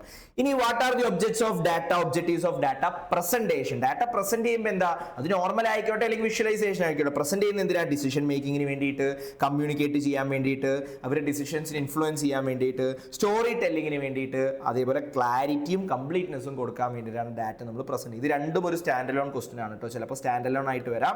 What are the objectives of data visualisation, അതേപോലെ what are the objectives of data presentation. Okay ആണ്? Yes. Moving to next question, that is explain the common graphs, diagrams and charts used for data visualization. വളരെ ഈച്ചാണ്, വളരെ important ആണ്. എന്തൊക്കെയാണ് നമ്മൾ normally use ചെയ്യുന്ന ഗ്രാഫുകൾ? നമുക്ക് സ്വയം എഴുതാൻ പറ്റുന്ന pie chart, graph, bar graph, scalar graph, നമുക്ക് എഴുതാൻ പറ്റുന്ന സാധനങ്ങളാണ്. So explain the common graphs, diagrams and chart used for data visualisation. First നമുക്കറിയാം ബാർ ചാർട്ട്. ബാർ ചാർട്ട് കാണിക്കുന്നതാണ് മോസ്റ്റ് കോമൺ ടൂൾ ആണ്.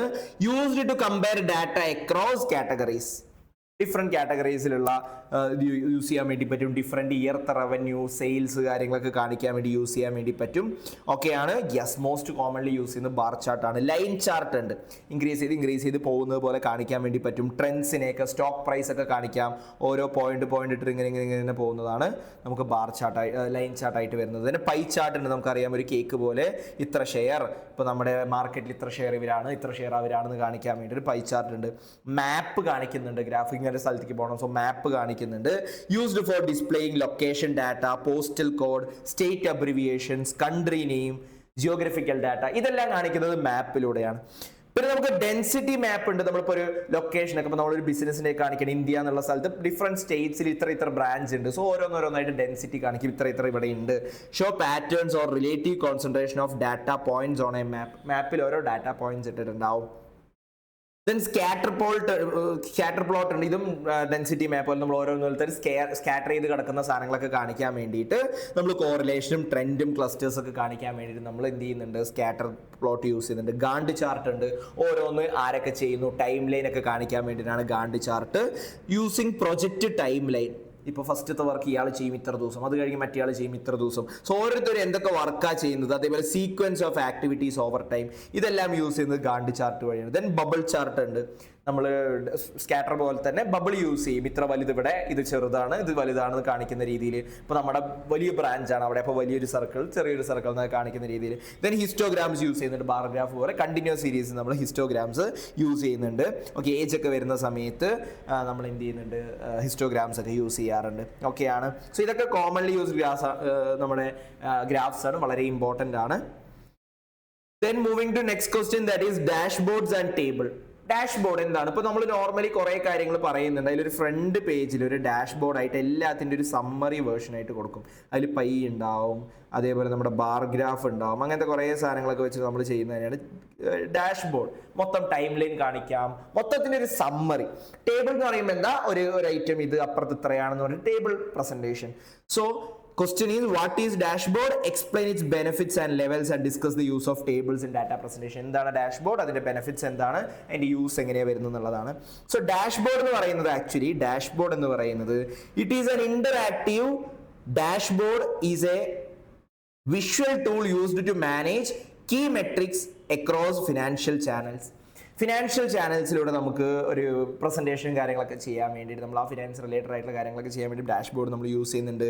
Which generate summary report for clients. ക്ലയൻസിന് summary reports generate ചെയ്ത് കൊടുക്കുന്നുണ്ട്. Which benefits include showing company performance at a glance. ഒറ്റ നോട്ടത്തിൽ കമ്പനിയുടെ performance, ഇപ്പോൾ സെയിൽസിന് ഇത്ര, പ്രൊഡക്ഷൻ ഇത്ര, റവന്യൂ ഇത്ര എന്നൊക്കെ പറഞ്ഞിട്ട് ഒറ്റ നോട്ടത്തിൽ ഒരു ഒറ്റ ഗ്ലാൻസിൽ നമുക്ക് പ്രസന്റ് ഇത് തരുന്നുണ്ട്. Then explaining companies activity and reason behind dum. എന്താണ് കമ്പനിയുടെ ആക്ടിവിറ്റി എന്നും അതിൻ്റെ ബാക്കിൽ റീസൺസ് എന്താണെന്നൊക്കെ കാണിക്കാൻ പറ്റുന്നുണ്ട്. ഇംപ്രൂവിങ് ക്ലയൻറ്റ് റിലേഷൻഷിപ്പ് ഇംപ്രൂവ് ചെയ്യുന്നുണ്ട്. Then supporting data driven decision making help ചെയ്യുന്നുണ്ട്. ദെൻ കമ്പനിയുടെ ട്രാക്കിംഗ് ചെയ്യാൻ വേണ്ടിയിട്ട്, കമ്പനി വൈഡ് മെട്രിക്സ് ട്രാക്ക് ചെയ്യാൻ വേണ്ടിയൊക്കെ ഡാഷ്ബോർഡ്സ് യൂസ് ചെയ്യാറുണ്ട്. ദെൻ ടേബിൾസ് ഉണ്ട്. ടേബിൾസ് എന്ന് പറയുന്ന സമയത്ത് ക്രോസ് ടാബ് അല്ലെങ്കിൽ മെട്രിസസ് എന്ന് പറയും. Focusing on showing individual values rather than aesthetic. ഓരോ ഇൻഡിവിജ്വൽ വാല്യൂസ് കാണിച്ചിട്ട് ഇവിടെ നിന്ന് അറേഞ്ച് ചെയ്ത് വെച്ചിട്ടുണ്ടാവും. ഇവിടെ എ ഇത്ര, ബി ഇത്ര, സി ഇത്ര എന്ന് പറഞ്ഞിട്ട് വെച്ചിട്ടുണ്ടാവും. Arranging data with rows for categories and column for metrics. റോസും കോളം ഒക്കെ വെച്ചിട്ടുള്ളതാണ്. അതിൽ നമുക്ക് അത്യാവശ്യം 10 to 15 റോസ് ഉണ്ടാവും, അതേപോലെ കോളംസ് ഉണ്ടാവും. ടേബിൾസ് ഇത് more than 10 to 15 rows or 5 column become hard to read. ടേബിളും എപ്പോഴും ചെറുതായിരിക്കണം. ഒരുപാട് വലിയ ടേബിൾ ഒന്നും പറ്റില്ല. ഹാർഡ് ടു റീഡ് ആവാൻ പാടില്ല, ചെറിയ രീതിയിലായിരിക്കണം. ഓക്കെയാണ്. ടേബിൾസ് ഉണ്ട്. സോ ടേബിൾസും ഡാഷ്ബോർഡും കിട്ടി.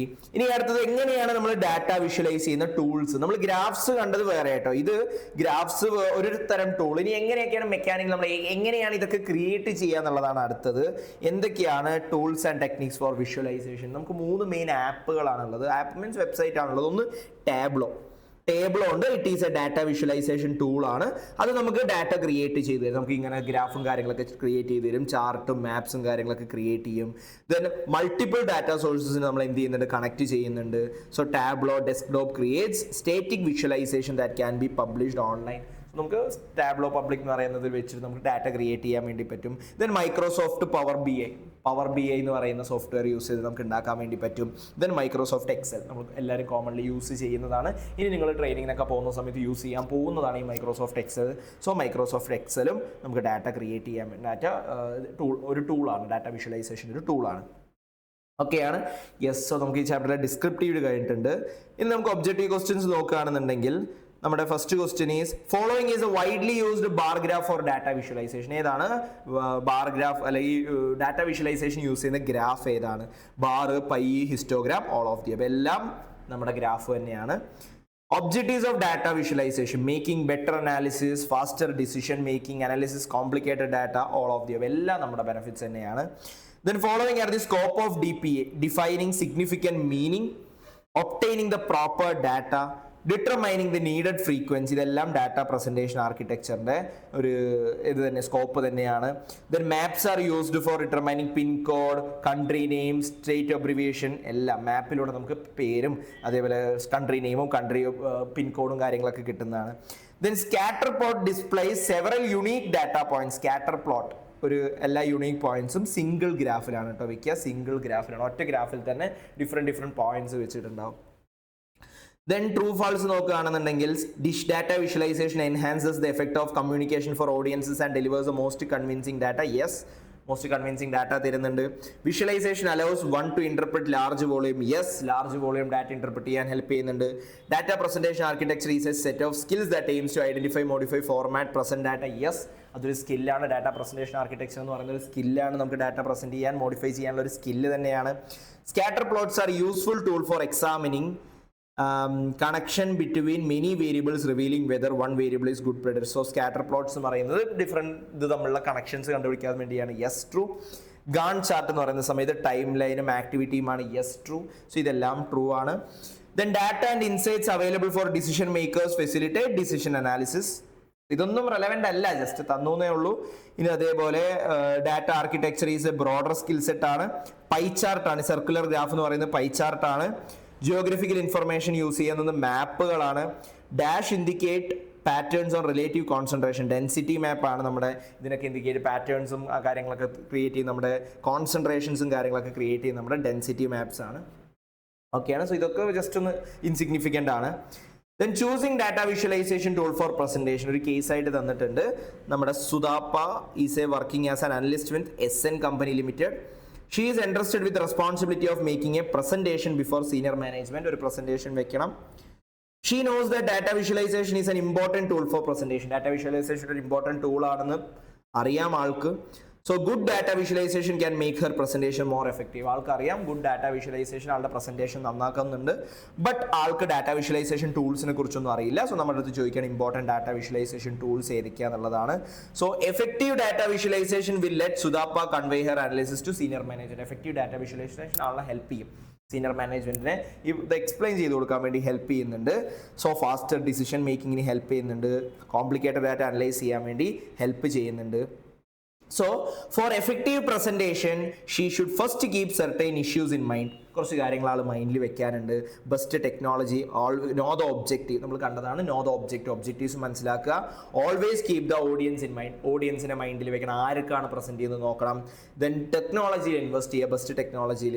ദെൻ ടീമിൻ്റെ എബിലിറ്റിയും ഇമ്പ്രൂവ് ചെയ്യാൻ വേണ്ടി ശ്രമിക്കുക. സോ ഏതൊക്കെ ടൂൾസ് ഉണ്ട്?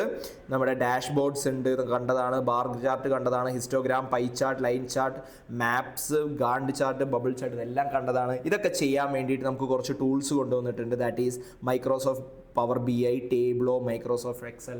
സോ ഇങ്ങനത്തെ ക്വസ്റ്റ്യൻ വരാം കേട്ടോ. ഒരാൾക്ക് ഡാറ്റ വിഷ്വലൈസേഷൻ ചെയ്യണം, എന്തൊക്കെയാണ് ചെയ്യാൻ പറ്റുക. സോ ഇതെന്താണ് മൈക്രോസോഫ്റ്റ് BI എന്നോ എന്താണ് ടേബിളോ എന്നോ അങ്ങനത്തെ സ്പെസിഫിക് ആയിട്ട് ചോദിക്കില്ല, ഇങ്ങനത്തെ ജനറൽ ആയിട്ടുള്ളത് ചോദിക്കും. സോ ചെറുതായിട്ടൊന്ന് അറിഞ്ഞിരുന്നാൽ മതി, ബാക്കിയൊക്കെ ഒന്ന് എഴുതാൻ കിട്ടുന്ന പോലെ. ഓക്കെയാണ്. യെസ്. ഇനി നമ്മുടെ അടുത്ത ലാസ്റ്റ് ചാപ്റ്റർ ആണ്. That is data analysis and modelling. Data analysis and modelling. നമ്മൾ ഈ ഡാറ്റയൊക്കെ കൊടുത്തു, ഇപ്പോൾ പ്രോസസ്സൊക്കെ ചെയ്ത് ഡാറ്റയൊക്കെ കൊടുത്തു. ആ ഡാറ്റ അനലൈസ് ചെയ്യണം, അതിനെ ഒരു മോഡൽ ഡെവലപ്പ് ചെയ്തിട്ട് അതിന് കൺക്ലൂഷൻസ് ഡിറൈവ് ചെയ്തെടുക്കണം നമുക്ക്. സോ ഡാറ്റ അനലൈസിൽ നമുക്ക് കുറച്ച് ടെക്നിക്സും മെഷീൻ ലേണിംഗും ഡീപ്പ് ലേണിംഗും ആർട്ടിഫിഷ്യൽ ഇൻ്റലിജൻസിൻ്റെ ഒക്കെ കുറച്ച് കോൺസെപ്റ്റ് ആണ്. സോ നമുക്ക് നോക്കാം. ഫസ്റ്റ് ക്വസ്റ്റ്യൻ നോക്കാം. Data analytics is a science of evaluating unprocessed data to get some conclusions. Yes, ശരിയാണ്. ഡാറ്റ അനലിറ്റിക്സ് എന്ന് പറയുന്നത്, അല്ലെങ്കിൽ ബിസിനസ് ഡാറ്റ അനലിറ്റിക്സ് എന്ന് പറയുന്നത്, അതൊരു സയൻസ് ആണ്. ഇവാലുവേറ്റിംഗ് അൺപ്രോസസ്ഡ് ഡാറ്റ ഇവാലുവേറ്റ് ചെയ്യുന്നു. എന്തിന്? ടു ഗെറ്റ് സം കൺക്ലൂഷൻസ് കിട്ടാൻ വേണ്ടി നമ്മൾ അൺപ്രോസസ്ഡ് ഡാറ്റ ഇവാലുവേറ്റ് ചെയ്യുന്നു. In the context of given statement briefly explain the steps of data analytics. Important ആണ് കേട്ടോ. എന്തൊക്കെയാണ് സ്റ്റെപ്സ് ഓഫ് ഡാറ്റ അനലിറ്റിക്സ് എന്ന് പറയുന്നത്? Okay, so data analytics is a science of evaluating unprocessed data sets to draw conclusion about the information they contain. So the conclusions derive ചെയ്തെടുക്കുന്ന ഒരു പ്രോസസ്സിനെയാണ് നമ്മൾ എന്ത് പറയുന്നത്? ഡാറ്റ അനലിറ്റിക്സ് എന്ന് പറയുന്നത്. അത് എന്തിന് ഹെൽപ്പ് ചെയ്യും? It helps to identify patterns in the raw data and extract useful information from them. So data analyse ചെയ്യുന്ന സമയത്ത് ഓക്കെ പാറ്റേൺ കണ്ടുപിടിക്കാൻ പറ്റുന്നുണ്ട്, ആ ഒരു കോമൺ പോയിന്റ് കണ്ടുപിടിക്കാൻ പറ്റുന്നുണ്ട്. അതിന് അനലൈസ് ചെയ്തിട്ട് നമുക്ക് എന്ത് യൂസ്ഫുൾ ഇൻഫർമേഷൻസ് കൊടുക്കാൻ വേണ്ടി പറ്റുന്നുണ്ട്. And may use applications containing machine learning, algorithms, simulation, automated systems. അതിന് മെഷീൻ ലേണിംഗും ഡീപ്പ് ലേണിംഗും ആർട്ടിഫിഷ്യൽ ഇന്റലിജൻസും സിമുലേഷനും ആൽഗോറിതംസും ഒക്കെ യൂസ് ചെയ്യുന്നുണ്ട്. സോ ഡാറ്റ അനലിറ്റിക്സിന്റെ സ്റ്റെപ്പ് നോക്കുകയാണെന്നുണ്ടെങ്കിൽ ഫസ്റ്റ് തിങ് ഈസ് നമുക്ക് ഡാറ്റ അനലൈസ് ചെയ്യണമെങ്കിൽ അത് നമ്മൾ ആ പറയുന്ന ഫോർമാറ്റിൽ വേണം. ഡാറ്റ അനലൈസ് ചെയ്യാൻ വേണ്ടിയിട്ട് ഒക്കെ ഏജ്, അതേപോലെ ആളുടെ ബാക്കിയുള്ള എക്സ്പീരിയൻസും കാര്യങ്ങൾ അങ്ങനെ അനലൈസ് ചെയ്യാൻ വേണ്ടിയിട്ട് ആ ഒരു പറയുന്ന ഫോർമാറ്റിൽ ഡാറ്റ വേണം. സോ നമ്മൾ ആദ്യം കണ്ടുപിടിക്കേണ്ടത് what is the criteria four grouping data. Data group ചെയ്യാൻ വേണ്ടിയിട്ടുള്ള ക്രൈറ്റീരിയ എന്താണ്? Okay, so data may be segmented by variety of parameters including age ആവാം, population ആവാം, income ആവാം, sex ആവാം. സോ ഇതിനെ നമ്മൾ എന്ത് ചെയ്യുന്നുണ്ട്? ഡാറ്റ കാറ്റഗറൈസ് ചെയ്യാനുള്ള ആ ഒരു ഫോർമാറ്റ് കണ്ടുപിടിച്ചു, അല്ലെങ്കിൽ എന്തൊക്കെയാണ് പാരാമീറ്റേഴ്സ് എന്ന് കണ്ടുപിടിച്ചു. ഇനി നമ്മൾ ചെയ്യുന്ന ഡാറ്റ കളക്ട് ചെയ്യുന്നു. നമ്മൾ എങ്ങനെയാണ് ഡാറ്റ കളക്ട് ചെയ്യുക? ഫസ്റ്റ് ഡാറ്റ കളക്ട് ചെയ്യുന്നു. അങ്ങനെ ഡാറ്റ കളക്ട് ചെയ്യുന്നു, ഡാറ്റ ഓർഗനൈസ് ചെയ്യുന്നു. ഡാറ്റ ഓർഗനൈസ് ചെയ്ത് കഴിഞ്ഞ് ഡാറ്റനെ ക്ലീനിങ് ചെയ്യുന്നു. ഡാറ്റ ക്ലീനിങ് നമ്മൾ കണ്ടതാണ്, ഡാറ്റ വാലിഡേഷൻ ക്ലീനിങ് കണ്ടതാണ്. അങ്ങനെ ഡാറ്റ നമ്മൾ ക്ലീൻ ചെയ്യുന്നു. അതിനെല്ലാം ശേഷം adopt the right type of data analytics approach. അങ്ങനെ ഡാറ്റ അനലിറ്റിക്സിന്റെ അപ്രോച്ച് നമ്മൾ ബെസ്റ്റ് ആയിട്ടുള്ള അപ്രോച്ച് സെലക്ട് ചെയ്യുക. It includes descriptive approach, then diagnostic approach, then predictive approach, then prescriptive analytics. So ഇതിൽ ഏതെങ്കിലും ഒരു ടൂൾ യൂസ് ചെയ്യുക അല്ലെങ്കിൽ അനലിറ്റിക്സിന്റെ അപ്രോച്ച് യൂസ് ചെയ്യുക, നമ്മൾ സൊല്യൂഷൻസ് കണ്ടുപിടിക്കുക. സോ ഓൾറെഡി നടന്ന കാര്യത്തിനാണെന്നുണ്ടെങ്കിൽ നമ്മൾ യൂസ് ചെയ്യുന്നത് ഡിസ്ക്രിപ്റ്റീവും ഡയഗ്നോസ്റ്റിക്കും ആണ്. ഇനി നടക്കാൻ പോകുന്ന സാധനങ്ങളാണെന്നുണ്ടെങ്കിൽ നമ്മൾ പ്രെഡിക്റ്റീവ് ആണ് യൂസ് ചെയ്യാൻ പോകുന്നത്. ഇനി എന്താണ് ചെയ്യേണ്ടതെന്നുള്ളത് പ്രിസ്ക്രിപ്റ്റീവ് അനലിറ്റിക്സ് ആണ് യൂസ് ചെയ്യുക. Okay, yes. സോ ഇതാണ് നമ്മുടെ ഡാറ്റ അനലിറ്റിക്സിന്റെ സ്റ്റെപ്സ് വരുന്നത്. ഇമ്പോർട്ടൻ്റ് ആണ് കേട്ടോ, വളരെ ഇമ്പോർട്ടൻ്റ് ആണ്. ഇനി നമുക്ക് നോക്കാനുള്ളത് ഡിസ്ക്രിപ്റ്റീവ് അനലിറ്റിക്സ് എന്താണ്. ഡിസ്ക്രിപ്റ്റീവ് അനലിറ്റിക്സ് എന്ന് വെച്ചാൽ സംതിങ് ഹാപ്പൻഡ് ഇൻ പാസ്റ്റ്. പാസ്റ്റിൽ നടന്നു, ആ നടന്നത് എന്താണെന്ന് പറഞ്ഞു കൊടുക്കുന്നതാണ്. എന്തിന് നടന്നു, എങ്ങനെ നടന്നു എന്നല്ല, നടന്നത് എന്താണ്. ഓക്കെ, കഴിഞ്ഞ വർഷത്തേക്കാൾ സെയിൽസ് ഇപ്രാവശ്യം കൂടിയിട്ടുണ്ട്, കഴിഞ്ഞ വർഷത്തേക്കാൾ എംപ്ലോയീസ് ഇപ്രാവശ്യം റിസൈൻ ചെയ്തിട്ടുണ്ട്. സോ അങ്ങനെയുള്ള കാര്യങ്ങളാണ്. So what do you mean by descriptive analytics? Explain the information revealed by descriptive analytics. എന്താണ് ഡിസ്ക്രിപ്റ്റീവ് അനലിറ്റിക്സ്, എന്ത് ഇൻഫർമേഷൻ ആണ് ഡിസ്ക്രിപ്റ്റീവ് അനലിറ്റിക്സ് എന്ന് കിട്ടുന്നത് നമുക്ക്. So descriptive analytics is a frequently employed style of data analysis. കൂടുതലും use ചെയ്യുന്നതാണ് ഈ descriptive analytics, which historical data is collected, organized and presented in a readily digitized format, digestible format. നമ്മൾ historical ഡാറ്റനെ collect ചെയ്തിട്ട് historical ഡാറ്റനെ organise ചെയ്തിട്ട് present ചെയ്യുകയാണ് readily digestible ആയിട്ടുള്ള ഫോർമാറ്റിൽ. It focuses exclusively on what has already occurred. എന്താണ് actually നടന്നത് എന്നാണ് നോക്കുന്നത്. In an organisation and unlike other type of analysis does not use its resulted or inferences. So എന്താണ് നടന്നത് എന്നാണ് നോക്കുന്നത്, എന്താണ് നടന്നത് എന്നാണ് നമ്മൾ നോക്കുന്നത്. Okay, it serves as a basic starting point to inform and prepare data four subsequent analysis. ഇനി വരുന്ന അനാലിസിസിന് പ്രിപ്പയർ ചെയ്യാൻ വേണ്ടി നമുക്ക് ഹെൽപ്പ് ചെയ്യും. കാരണം ഓൾറെഡി എന്താ നടന്നതെന്ന് അറിഞ്ഞു കഴിഞ്ഞാൽ ഇനി വരാൻ പോകുന്ന എന്താ നമുക്ക് യൂസ് ചെയ്യാൻ പറ്റും. സോ അതിന് വേണ്ടി നമുക്ക് ഹെൽപ്പ് ചെയ്യും.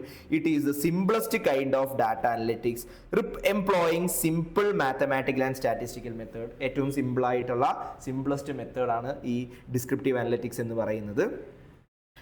ഇനി അത് ഏതിനൊക്കെ യൂസ് ചെയ്യുക? കമ്പനിയുടെ റിപ്പോർട്ട് ഫിനാൻഷ്യൽ ആയിക്കോട്ടെ, അല്ലെങ്കിൽ വേറെ ഹിസ്റ്റോറിക്കൽ റിപ്പോർട്ട് കമ്പയർ ചെയ്യാൻ വേണ്ടിയിട്ട്, കമ്പനിയുടെ സോഷ്യൽ അനാലിസിസ്, ഇപ്പോൾ എത്രയൊക്കെ ആൾക്കാർ നമ്മുടെ വെബ്സൈറ്റ് വിസിറ്റ് ചെയ്തിട്ടുണ്ട് എന്നുള്ള കാര്യങ്ങളൊക്കെ നോക്കാൻ വേണ്ടിയിട്ട്. ദെൻ സോഷ്യൽ മീഡിയ കമൻറ്റ്സ്, എത്ര കമൻറ്റ്സ് നമുക്ക് നല്ലത് ഈ പ്രാവശ്യം കിട്ടിയിട്ടുണ്ട് നമ്മൾ നോക്കില്ല, ഇത്ര ഇൻസൈറ്റ്സ് ഓൺ അല്ലെങ്കിൽ വ്യൂസ് അല്ലെങ്കിൽ ഇത്രയൊക്കെ കാണാൻ പറ്റുന്നത്. Then comparison of historical data compare ചെയ്യാൻ വേണ്ടിയിട്ട് നമ്മൾ ഡിസ്ക്രിപ്റ്റീവ് അനലിറ്റിക്സ് ഹെൽപ്പ് ചെയ്യാറുണ്ട്. ഇനി അതേപോലെ തന്നെ വേറൊരു അനാലിറ്റിക്സ് ആണ് പ്രിസ്ക്രിപ്റ്റീവ് അനലിറ്റിക്സ്. ഇനി പ്രിസ്ക്രിപ്റ്റീവ് എന്ന് പറയുമ്പോൾ എന്താണ്, നമ്മൾ പ്രസന്റ് പാസ്റ്റ് അല്ല, നമ്മൾ ഫ്യൂച്ചറിലേക്കാണ് നോക്കുന്നത്. പ്രിസ്ക്രിപ്റ്റീവ് അനലിറ്റിക്സ് എന്താണ്? Explain how it's work. നമ്മൾ പ്രിസ്ക്രൈബ് ചെയ്ത് കൊടുക്കുകയാണ്. ഡിസ്ക്രിപ്റ്റീവ് അനലിറ്റിക്സ് എന്തായിരുന്നു ചെയ്തിട്ടുണ്ടായിരുന്നത്? Describes what has occurred. എന്തായിരുന്നു നടന്നത് അത് ഡിസ്ക്രൈബ് ചെയ്യാണ് ചെയ്യുന്നത്. Diagnostic analytics explore why it occurred. ഡയഗ്നോസ്റ്റിക്കില് വൈ ആണ്, അപ്പൊ ഇത് വാട്ട്, ഡയഗ്നോസ്റ്റിക്കില് വൈ ആണ്. ദെൻ പ്രെഡിക്റ്റീവ് അനലിറ്റിക്സിൽ ഡിസ്ക്രൈബ് വാട്ട് കുഡ് ഒക്കർ. എന്ത് വരാൻ സാധ്യതയുണ്ട്, എന്താണ് വരിക. And prescriptive analytics describe what should be done. അങ്ങനെ വരാതിരിക്കണമെങ്കിൽ അല്ലെങ്കിൽ ഇങ്ങനെ ഒരു റിസൾട്ട് കിട്ടണമെങ്കിൽ നമ്മൾ എന്ത് ചെയ്യണം? വാട്ട് ഷുഡ് ബി ഡൺ എന്നുള്ളതാണ് ഏത് നമ്മുടെ പ്രിസ്ക്രിപ്റ്റീവ് അനലിറ്റിക്സിൽ വരുന്നത്. What should be done. Prescriptive analytics is fourth, final and most sophisticated step of business analysis process, and it is the one that urges firm to action by assisting executive managers and operational persons. So എന്താണ് നമ്മൾ ഇവിടെ ചെയ്യേണ്ടത്, അങ്ങനെ ഒരു result വരാൻ വേണ്ടി നമ്മൾ എന്താണ് ചെയ്യേണ്ടത് എന്ന് കാണിക്കുന്നതാണ് പ്രിസ്ക്രിപ്റ്റീവ് അനലിറ്റിക്സ് എന്ന് പറയുന്നത്. സോ പ്രിസ്ക്രിപ്റ്റീവ് അനലിറ്റിക്സ് എങ്ങനെയാണ് വർക്ക് ചെയ്യുക? Prescriptive analytics goes one step farther than descriptive and predictive analysis. So അത് മുന്നേ പോവാണ്, നടന്ന ശേഷം പറയുന്നതിന് മുന്നേ ഇങ്ങനെ നടക്കണമെങ്കിൽ നമ്മൾ എന്ത് ചെയ്യണം? By advising the best potential business action best business actions നമ്മൾ പ്രിസ്ക്രൈബ് ചെയ്യുകയാണ്. As the most sophisticated step of analytics process it need significantly more specialised expertise. ഇതിന് വേണ്ടി നമുക്ക് എന്ത് വേണം? എക്സ്പെർട്ടൈസ് വേണം to execute and is therefore rarely used in daily company ഓപ്പറേഷൻസിൽ rarely ആണത് യൂസ് ചെയ്യുക നമ്മൾ. a multitude of approaches and tools such as rules, statistics, machine learning, algorithms ഇതെല്ലാം നമ്മൾ യൂസ് ചെയ്യാറുണ്ട് ഫോർ നമ്മുടെ പ്രിസ്ക്രിപ്റ്റീവ് അനലിറ്റിക്സിന് വേണ്ടിയിട്ട്. എന്ത് നടക്കാൻ സാധ്യതയുണ്ട്, ഇങ്ങനെ നടക്കണമെങ്കിൽ നമ്മൾ എന്ത് ചെയ്യണം, അല്ലെങ്കിൽ അത് ഒഴിവാക്കാൻ വേണ്ടി നമ്മൾ എന്ത് ചെയ്യണം. കൂടുതലും നമ്മുടെ ഇതൊക്കെ റിസ്ക് ആണ്, ലൈക്ക് കുറച്ച് ഡിഫിക്കൽട്ടാണ് ഇങ്ങനെ ചെയ്യേണ്ടത്, റെയർലിയാണ് ബിസിനസ്സിൽ യൂസ് ചെയ്യുന്നത്. Okay, so widespread misconception is that predictive analytics and machine learning are the same, while predictive analytics uses historical data and statistical techniques to make predictions about the future. Machine learning is a subset of artificial intelligence. നമുക്ക് അടുത്ത ടോപ്പിക്കിൽ നോക്കാം, machine ലേണിംഗും അതേപോലെ artificial ഇന്റലിജൻസിന്റെയും നോക്കാം. ഇനി അടുത്ത question ആണ്, എന്താണ് ബിസിനസ് ഇന്റലിജൻസ്? ഇമ്പോർട്ടൻ്റ് ആണ്. എന്താണ് ബിസിനസ് ഇന്റലിജൻസ്? ബിസിനസ് ടെക്നോളജിക്ക് യൂസ് ചെയ്ത് ബിസിനസ് എന്ത് ചെയ്യുക, ഡാറ്റ അനലൈസ് ചെയ്യുന്ന ബിസിനസ് ഇന്റലിജൻസ് എന്ന് പറയുന്നത്. So what is business intelligence? List the procedure to which the use of BI has expanded. So ഏതൊക്കെ സ്ഥലത്താണ് ബിസിനസ് ഇന്റലിജൻസ് യൂസ് ചെയ്യുക? So business intelligence include business analytics, data mining. Data mining എന്ന് വെച്ചാൽ നമ്മുടെ കയ്യിലുള്ള ഡാറ്റയൊക്കെ നോക്കിയിട്ട് ഇന്ന് പാറ്റേൺസ് ഒക്കെ ജനറേറ്റ് ചെയ്യുന്നതിനാണ് ഡാറ്റ മൈനിങ് എന്ന് പറയുന്നത്. സോ ബിസിനസ് ഇന്റലിജൻസ് എന്ന് പറയുന്നത് ബിസിനസ് അനലിറ്റിക്സ് ഉണ്ട്, ഡാറ്റ മൈനിങ് ഉണ്ട്, ഡാറ്റ വിഷ്വലൈസേഷൻ ഉണ്ട്, ഡാറ്റ ടൂൾസ് ആൻഡ് ഇൻഫ്രാസ്ട്രക്ചർ ഉണ്ട്. Okay, so which the best practices to assist business in making choices. So ബിസിനസ്സിനെ ഡിസിഷൻ മേക്ക് ചെയ്യാൻ ഹെൽപ്പ് ചെയ്യുന്ന ഒരു ബെസ്റ്റ് മെത്തേഡാണ് ഈ ബിസിനസ് ഇൻ്റലിജൻസ് എന്ന് പറയുന്നത്. And it is most data use ചെയ്തിട്ടാണ് ബിസിനസ് ഇൻ്റലിജൻസ് വർക്ക് ചെയ്യുന്നത്. When you have a complete picture of your organisation data and use it to drive change, remove inefficiencies and swiftly adjust to market or supply changes, you have contemporary business intelligence. So നമ്മൾ data normally use ചെയ്യുന്ന contemporary business intelligence ആണ്. Modern BI system promote adaptable self service analysis, controlled data and dependable platform. ഇപ്പോൾ AI ഒക്കെ ഉള്ളതുകൊണ്ട് self service, അതേപോലെ modern BI ആണ്. Automatically അവർ തന്നെ data എടുക്കും, അവർ തന്നെ എല്ലാം കണ്ടുപിടിച്ചിട്ട് അവർ തന്നെ അനലൈസ് ചെയ്യും. സോറി. ഇനി procedures to which BI has expanded. ഏതൊക്കെ സ്ഥലങ്ങളിലാണ് BI യൂസ് ചെയ്യുന്നത്? നമ്മൾ ഡാറ്റ മൈനിങ്ങിന് യൂസ് ചെയ്യുന്നത്. ഡാറ്റ മൈനിങ് എന്ന് പറയുന്ന സമയത്ത് ലാർജ് ഡാറ്റ സെറ്റ്സിന്റെ പാറ്റേൺ കണ്ടുപിടിക്കാൻ വേണ്ടി ഡാറ്റാ ബേസും അനലിറ്റിക്സും യൂസ് ചെയ്തിട്ട് പാറ്റേൺ കണ്ടുപിടിക്കാൻ വേണ്ടിയിട്ട് നോക്കുന്നതാണ് നമ്മൾ ഡാറ്റ മൈനിങ്. ദെൻ റിപ്പോർട്ടിങ്ങിന് യൂസ് ചെയ്യാറുണ്ട്, പ്രസന്റ് ചെയ്യാൻ വേണ്ടി ഡിസമിനേറ്റിംഗ് ഡാറ്റ അനലിസിസ് ടു സ്റ്റേക്ക് ഹോൾഡേഴ്സിന് ഇൻഫർമേഷൻസ് കൊടുക്കുക അല്ലെങ്കിൽ റിപ്പോർട്ട്സ് കൊടുക്കുക. Then performance metrics and benchmarking ഉണ്ട്. നമ്മൾ ലൈക്ക് കമ്പയർ ചെയ്യാൻ വേണ്ടിയിട്ട് ഇപ്പോൾ കഴിഞ്ഞ വർഷത്തെ ഡാറ്റ ഇട്ട് കൊടുത്തു കഴിഞ്ഞാൽ കമ്പയർ ചെയ്ത് തരും നമുക്ക്. ദെൻ ഡിസ്ക്രിപ്റ്റീവ് അനലിറ്റിക്സിന് യൂസ് ചെയ്യുന്നുണ്ട്, ക്വറിയിങ് യൂസ് ചെയ്യുന്നുണ്ട്. നമുക്ക് ആവശ്യമുള്ള സാധനങ്ങളൊക്കെ എക്സ്ട്രാക്ട് ചെയ്ത് തരും, ആവശ്യമുള്ള ഇൻഫർമേഷൻസ് ഒക്കെ അല്ലെങ്കിൽ ആവശ്യമുള്ള ക്വറീസിനൊക്കെ റെസ്പോൺസസ് എക്സ്ട്രാക്ട് ചെയ്ത് തരും. ദെൻ സ്റ്റാറ്റിസ്റ്റിക്കൽ അനാലിസിസിന് യൂസ് ചെയ്യുന്നുണ്ട്. ദെൻ എന്തുകൊണ്ടാണ് ഈ പാറ്റേൺ വന്നത്, എന്താണ് നടക്കുന്നതെന്ന് കാര്യങ്ങൾ അനലൈസ് ചെയ്യുന്നുണ്ട്. ദെൻ ഡാറ്റ വിഷ്വലൈസേഷന് ഹെൽപ്പ് ചെയ്യുന്നുണ്ട് നമുക്ക്. ദെൻ അതേപോലെ വിഷ്വൽ അനാലിസിസിന് ഹെൽപ്പ് ചെയ്യുന്നുണ്ട്, ഡാറ്റ പ്രിപ്പറേഷന് ഹെൽപ്പ് ചെയ്യുന്നുണ്ട്. സോ ഇങ്ങനെയുള്ള നമ്മൾ കണ്ട ഓരോ മേഖലകളിലും എന്ത് കയറിയിട്ടുണ്ട്? ഈ ബിസിനസ് ഇന്റലിജൻസിന്റെ ഇമ്പോർട്ടൻസ് കയറിയിട്ടുണ്ട്, അല്ലെങ്കിൽ ബിസിനസ് ഇന്റലിജൻസിന്റെ ഇൻവോൾവ്മെന്റ്സ് കയറിയിട്ടുണ്ട്. ഓക്കെയാണ്. യെസ്. ദെൻ എന്താണ് ഡാറ്റ മൈനിങ്, അതേപോലെ applications in finance and management. So ഈ ക്വസ്റ്റ്യൻ നോക്കുന്നതിന് മുമ്പ് നമുക്ക് ഇത് കഴിഞ്ഞിട്ടുള്ള ക്വസ്റ്റ്യൻ നോക്കിയിട്ട് തിരിച്ചു വരാം. അതാണ് what is data mining, and explain the data mining and main technique used for it. Process of data mining, the main techniques use ചെയ്യുന്നത്. ഡാറ്റ മൈനിങ് എന്ന് പറയുന്നത് ഇത്രയേ ഉള്ളൂ, നമുക്ക് കുറേ ഡാറ്റ കിട്ടി, ആ ഡാറ്റയിൽ നിന്ന് ഒരു കോമൺ പാറ്റേൺ റെക്കഗ്നൈസ് ചെയ്തെടുക്കുക. സോ ഇതിന് വേറൊരു പേരുണ്ട്, that is knowledge discovery in data or KDD. Knowledge discovery in ഡാറ്റയാണ് ഡാറ്റ മൈനിങ് എന്ന് പറയുന്നത്. It is the process of extracting patterns and useful information from large data sets. കുറേ വലിയ ഡാറ്റയിൽ നിന്നും യൂസ്ഫുൾ ആയിട്ടുള്ള ഇൻഫർമേഷൻസ് എക്സ്ട്രാക്ട് ചെയ്തെടുക്കുന്നതിനെയാണ് നമ്മൾ ഡാറ്റ മൈനിങ് എന്ന് പറയുന്നത്. With the growth of data warehousing technologies and big data, it has greatly evolved, helping business convert raw data into meaningful insights. So raw data meaningful ആയിട്ടുള്ള insights കൊടുക്കാൻ വേണ്ടി നമുക്ക് എന്ത് help ചെയ്യുന്നുണ്ട്? നമ്മുടെ ഈ ഡാറ്റ മൈനിങ് ഹെൽപ്പ് ചെയ്യുന്നുണ്ട്. And supporting corporate decision making by identifying trends such as fraud, habits, security breaches. So trends, അതേപോലെ ആൾക്കാർ എങ്ങനെയാണ് അവരുടെ ബൈയിങ് പാറ്റേൺ, അവരുടെ ട്രെൻഡ്സ് എങ്ങനെയാണ്, ഫ്രോഡ് കണ്ടുപിടിക്കുന്നത്, ഇതിനെല്ലാം നമുക്ക് എന്ത് യൂസ് ചെയ്യുന്നുണ്ട്? ഡാറ്റ മൈനിങ് യൂസ് ചെയ്യുന്നുണ്ട്. സോ ഡാറ്റ മൈനിങ്ങിന് വന്നിട്ട് കുറച്ച് സ്റ്റെപ്സ് ഉണ്ട്, ഒരു പ്രോസസ്സ് ഉണ്ട്. That is first thing is setting the business objective. നമ്മൾ എന്തിനാണ് ഇത് ചെയ്യുന്നത്, അല്ലെങ്കിൽ നമ്മുടെ ബിസിനസ് ഒബ്ജക്റ്റീവ് എന്താണ്, ഡാറ്റ മൈനിങ് എന്താണ് നമുക്ക് വേണ്ടത്. Then preparation of data mine ചെയ്തെടുക്കണമെങ്കിൽ, ഡാറ്റ പാറ്റേൺ ക്രിയേറ്റ് ചെയ്യണമെങ്കിൽ ആദ്യം ഡാറ്റ വേണം. സോ ഡാറ്റ പ്രിപ്പയർ ചെയ്യണം, ഡാറ്റ നമ്മൾ കളക്ട് ചെയ്തിട്ട് കൊണ്ടുവരണം. Then model building and pattern mining. Then നമ്മൾ എന്ത് ചെയ്യുന്നു, ഓക്കെ മോഡൽ ക്രിയേറ്റ് ചെയ്യുന്നു, പാറ്റേൺ റെക്കഗ്നൈസ് ചെയ്യുന്നു, ദെൻ റിസൾട്ട് നോക്കുന്നു, ഇവാലുവേറ്റ് ചെയ്യുന്നു, ഇംപ്ലിമെന്റ് ചെയ്യുന്നു.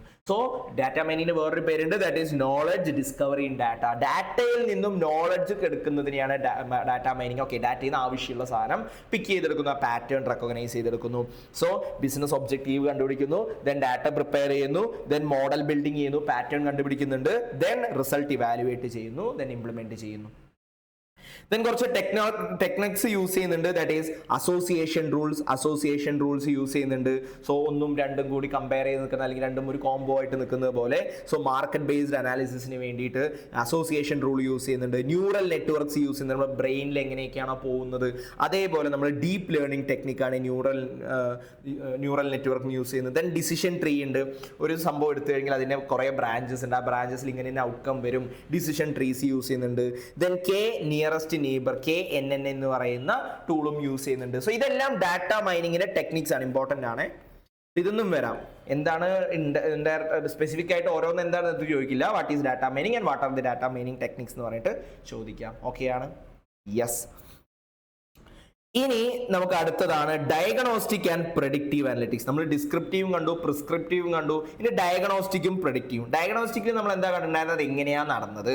പ്രെഡിക്റ്റീവ് ഇനി എന്താ നടക്കാൻ പോകുന്നത്. So explain diagnostic analytics and predictive analytics including how each works and where it is applied. എങ്ങനെയാണ് ഓരോന്ന് നടക്കുക, അത് എവിടെയാണ് അപ്ലൈ ചെയ്യുക എന്നുള്ളതാണ്.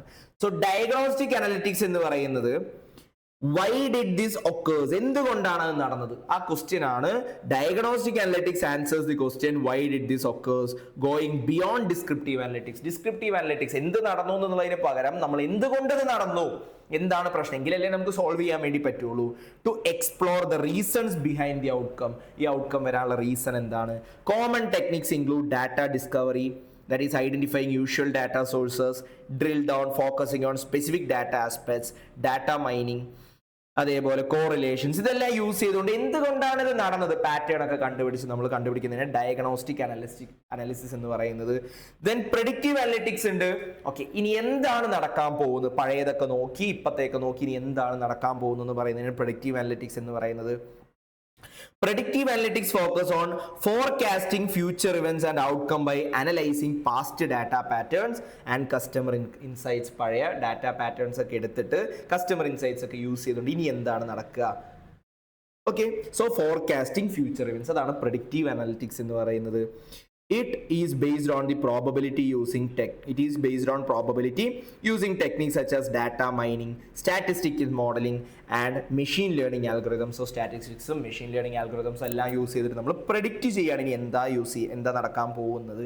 ഓക്കെയാണ്, യെസ്. സോ ഇത് എവിടെയൊക്കെ യൂസ് ചെയ്യാറുണ്ട്, ഇ-കൊമേഴ്സിൽ യൂസ് ചെയ്യാറുണ്ട്, സെയിൽസിൽ യൂസ് ചെയ്യാറുണ്ട്, ഹ്യൂമൻ റിസോഴ്സിൽ ഇനി അവർ എന്താ വാങ്ങാൻ പോകുന്നത്, എന്താ പാറ്റേൺ ട്രെൻഡ് വരാൻ പോകുന്നത്, IT സെക്യൂരിറ്റീസിലും ഹെൽത്ത് കെയറിലും എല്ലാം യൂസ് ചെയ്യുന്ന ഒരു അനാലിസിസ് ആണ് പ്രെഡിക്റ്റീവ് അനലിറ്റിക്സ് എന്ന് പറയുന്നത്. ക്ലിയർ ആണ്, ഓക്കെ ആണ്, യെസ്. ഇനി വേണ്ടൊരു ചെറിയ കോൺസെപ്റ്റ് ആണ്, ദാറ്റ് ഈസ് XML-ഉം XBRL-ഉം. ഇത് ഡാറ്റ അപ്ലോഡ് ചെയ്തിട്ട് AI ജനറേറ്റ് ചെയ്യാം, മെഷീൻ ലേണിംഗ് ഒക്കെ ചെയ്യാം. മെഷീൻ ലാംഗ്വേജ് ആണ് XML-ഉം XBRL എന്നും പറയുന്നത്. So XML and XBRL. So ഇത് ഇപ്പോൾ നമ്മൾ ഗവൺമെന്റ് അതോറിറ്റീസ് ഒക്കെ അവർക്ക് പെട്ടെന്ന് അനലൈസ് ചെയ്യാൻ വേണ്ടി നമ്മൾ കമ്പനിയുടെ സൈഡിൽ നിന്ന് ഫയൽ ചെയ്യുന്നൊക്കെ XBRL-ഉം XML-ഉം ഒക്കെ ഫയൽ ചെയ്യാറുണ്ട്. സോ എക്സ്റ്റെൻസിബിൾ മാർക്കപ്പ് ലാംഗ്വേജ്, അതേപോലെ എക്സ്റ്റെൻസിബിൾ ബിസിനസ് റിപ്പോർട്ടിംഗ് ലാംഗ്വേജ്. നിങ്ങൾ അക്കൗണ്ട്സ് പഠിച്ചിട്ടുണ്ടെങ്കിൽ അല്ലെങ്കിൽ ലോയിലോ അക്കൗണ്ട്സിൽ പറയുന്നുണ്ട്, ലോയിൽ പറയും നമ്മൾ ഫിനാൻഷ്യൽസ് ഫയൽ ചെയ്യുന്ന സമയത്ത് വലിയ കമ്പനീസ് എന്ത് ചെയ്യണം, AOC for XBRL എന്ന് പറഞ്ഞ് ഫിനാൻഷ്യൽസ് ഫയൽ ചെയ്യണം.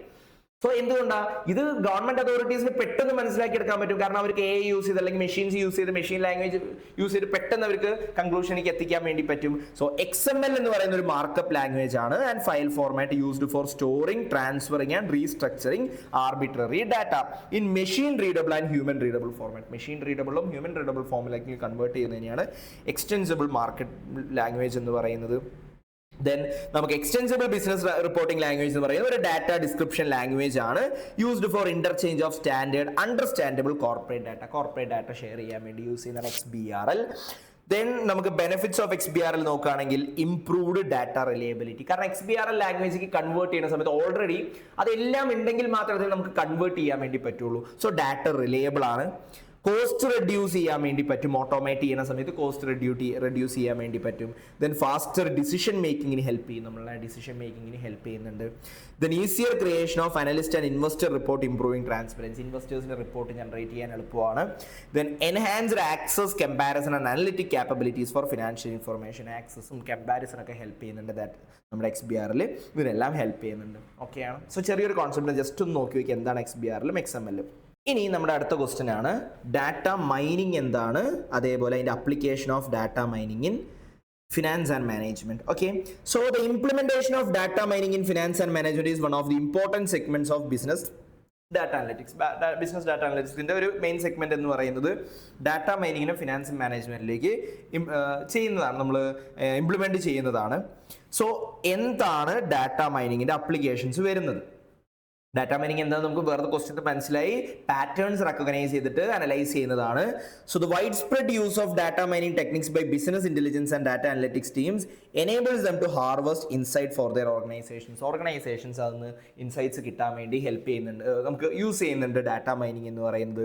Using data mining hidden patterns and future trends and behaviours in financial market may be predicted, അതിൻ്റെ ട്രെൻഡ്സും കാര്യങ്ങളൊക്കെ പ്രെഡിക്റ്റ് ചെയ്യാനൊക്കെ നമുക്ക് ഹെൽപ്പ് ചെയ്യുന്നുണ്ട്. So sophisticated statistical, mathematical and artificial intelligence approaches are typically necessary for high frequency financial data. കുറേ tools ഒക്കെ use ചെയ്ത് data mining ചെയ്യുന്നുണ്ട്. സോ എവിടെയൊക്കെയാണ് ഡാറ്റ മൈനിങ് യൂസ് ചെയ്യാറ്? മണി ലോണ്ടറിങ്ങും ഫിനാൻഷ്യൽ ഫ്രോഡ്സും കണ്ടുപിടിക്കാൻ യൂസ് ചെയ്യുന്നുണ്ട്. Detecting money laundering and financial crimes, നമ്മൾ സ്കാം, ഫിനാൻഷ്യൽ ഫ്രോഡ്സും ഡിറ്റക്ട് ചെയ്യാൻ വേണ്ടിയിട്ട് ഡാറ്റ മൈനിങ് യൂസ് ചെയ്യുന്നുണ്ട്. Then prediction of loan payment and customer credit policy, നമ്മുടെ കസ്റ്റമർ ക്രെഡിറ്റ് റേറ്റിംഗ് ഒക്കെ ചെയ്യില്ലേ, സോ ക്രെഡിറ്റ് റേറ്റിംഗ് ഒക്കെ ചെയ്യാൻ വേണ്ടിയിട്ട് നമ്മൾ സിബിലൊക്കെ നോക്കാൻ വേണ്ടിയിട്ട് ഡാറ്റ മൈനിങ് യൂസ് ചെയ്യാറുണ്ട്. ഇപ്പോൾ ഏതെങ്കിലും ലോൺ തെറ്റിച്ചിട്ടുണ്ടോ, അപ്പോൾ ഇയാൾ തെറ്റിക്കാൻ സാധ്യതയുണ്ടോ എന്നൊക്കെ നോക്കുന്നുണ്ട്. ദെൻ ടാർഗറ്റ് മാർക്കറ്റിംഗ്, ഇപ്പോൾ സ്പെസിഫിക് ആയിട്ട് അയാളുടെ ബിഹേവിയർ ഒക്കെ കിട്ടുകയാണെങ്കിൽ അയാൾക്ക് അതിനനുസരിച്ചുള്ള ഫീഡ്, നമ്മുടെ ഇൻസ്റ്റ ഫീൽഡിലൊക്കെ വരുന്നത് അയാൾ അനുസരിച്ചുള്ള ഇത് വരുന്നതാണ്. Then design and construction of data wear houses create ചെയ്യാൻ വേണ്ടിയിട്ട് ഡാറ്റ മൈനിങ് ഹെൽപ്പ് ചെയ്യുന്നുണ്ട്. സോ ഇതെല്ലാമാണ് ഫിനാൻസ് മാനേജ്മെന്റിലും ഡാറ്റ മൈനിങ്ങിന്റെ ഇംപ്ലിമെന്റ് ചെയ്യുമ്പോൾ അല്ലെങ്കിൽ എവിടെയൊക്കെയാണ് നമ്മൾ എന്ത് ചെയ്യാറ്, ഡാറ്റ മൈനിങ്സ് യൂസ് ചെയ്യാറ്. ഓക്കെയാണ്. Yes, moving to next question. ഇതിലാണ് നമ്മൾ കണ്ടതാണ്. ദെൻ ക്ലൗഡ് കമ്പ്യൂട്ടിംഗ്, നമുക്കറിയാം ക്ലൗഡ് എന്ന് പറയുന്ന ഒരു സ്റ്റോറേജ് ആണ്, സ്പേസ് ആണ്, നമ്മുടെ ഡാറ്റ സ്റ്റോർ ചെയ്യാൻ വേണ്ടി വെക്കുന്നതാണ്. സോ എന്താണ് ക്ലൗഡ് കമ്പ്യൂട്ടിംഗ് എന്ന് പറയുന്നത്? Cloud computing delivers A variety of services such as storage and computing power. നമുക്ക് ഡാറ്റ സ്റ്റോർ ചെയ്യാനുള്ള സ്പേസ് തരികയാണ്, ഇന്റർനെറ്റും യൂസിങ് റിമോട്ട് സെർവേഴ്സ്, നമുക്ക് പല സ്ഥലത്തു നിന്നും ആ ക്ലൗഡ് ആക്സസ് ചെയ്യാനുള്ള ഫെസിലിറ്റി എല്ലാം ക്ലൗഡ് തരുന്നുണ്ട്. Instead of local hard drives or private data centres, നമ്മുടെ സെർവർ റൂമിന് പകരം ഒരു ക്ലൗഡ് തരുന്നുണ്ട്. സോ നമുക്കത് എന്ത് ചെയ്യാം, ക്ലൗഡിൽ വെക്കാൻ പറ്റും. സോ പല സ്ഥലത്തു നിന്ന് എന്ത് ചെയ്യാൻ വേണ്ടി പറ്റും, അത് ആക്സസ് ചെയ്യാൻ വേണ്ടിയിട്ട് പറ്റും. ഓക്കെയാണ്. So before cloud computing business had to purchase and manage their own servers. Cloud കമ്പ്യൂട്ടിങ്ങിന് മുന്നേ അവർ തന്നെ സെർവേഴ്സ് യൂസ് ചെയ്യുമായിരുന്നു.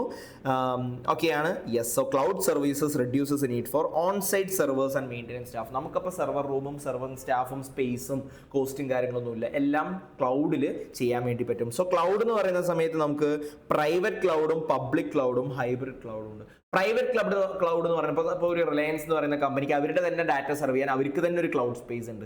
സോ അതിൽ അവരുടെ ഡാറ്റ മാത്രമേ ഉണ്ടാവുള്ളൂ. സോ അവർക്ക് വേണ്ടി cloud environment dedicated to a single organisation hosted on premises by a third party. So അവർ തന്നെ ഒരു ക്ലൗഡ് സ്പേസ് അവരിൽ തന്നെ അവർക്ക് വേണ്ടി മാത്രം കൊടുത്തിരിക്കുന്നതാണ്. പബ്ലിക് ക്ലൗഡ് ഉണ്ട്. സോ അവിടെ പല സ്ഥലത്ത് ഇപ്പോൾ യൂസ് ചെയ്യുന്ന പോലെ ഒരു പബ്ലിക് സ്പേസ് ആണ്, പലർക്കും അവിടെ സ്റ്റോർ ചെയ്യാൻ വേണ്ടി പറ്റും. Data and application stored and managed over the internet, offers shared resources, easy scalability and pay as you go model. So നിങ്ങൾ എത്ര സ്പേസ് അതൊന്ന് യൂസ് ചെയ്യുന്നു അത്രയും നിങ്ങൾ പേ ചെയ്യുക, ബാക്കിയുള്ളവർ എങ്ങനെ യൂസ് ചെയ്ത് പേ ചെയ്തോളും. ഇനി ഹൈബ്രിഡ് ഉണ്ട്. കോൺഫിഡൻഷ്യൽ ആയിട്ടുള്ള ഡാറ്റ പ്രൈവറ്റ്ലി വെക്കുക, ബാക്കിയുള്ളത് പബ്ലിക്കിൽ വെക്കാനുള്ളതാണ് ഹൈബ്രിഡ് ക്ലൗഡ് എന്ന് പറയുന്നത്.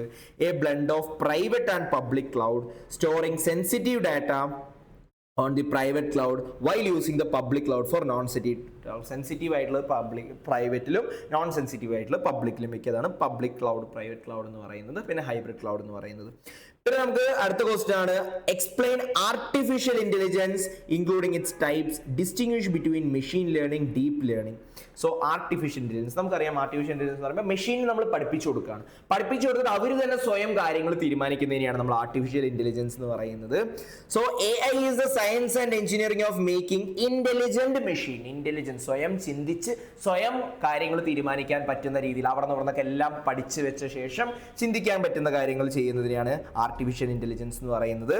Okay, so A computer program or A computer program understanding and creating system capable of intelligent behavior. അവർ തന്നെ മനസ്സിലാക്കുന്നു, അവർ തന്നെ ക്രിയേറ്റ് ചെയ്യുന്നു, അവർ തന്നെ പഠിച്ച് അവർ തന്നെ ആൻസേഴ്സ് തരുന്നതിനാണ് ആർട്ടിഫിഷ്യൽ ഇന്റലിജൻസ് എന്ന് പറയുന്നത്. നമ്മളിപ്പോൾ എല്ലാവരും കാണുന്നതാണ് AI എന്ന് പറയുന്നത്.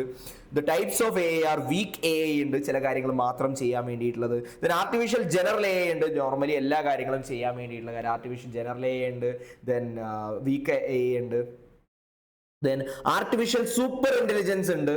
സോ ഹ്യൂമൻ മൈൻഡിനേക്കാൾ വലുതായി ചിന്തിക്കുന്ന ആർട്ടിഫിഷ്യൽ സൂപ്പർ ഇന്റലിജൻസ് ഉണ്ട്. ഇനി എന്താണ് machine learning, deep learning? Machine learning എന്ന് പറയുമ്പോൾ ആർട്ടിഫിഷ്യൽ ഇന്റലിജൻസ് ഒരു സർക്കിൾ ആണെങ്കിൽ അതിന്റെ ഉള്ളിലുള്ള ഒരു സബ്സെറ്റ് ആണ് മെഷീൻ ലേണിംഗ് എന്ന് പറയുന്നത്.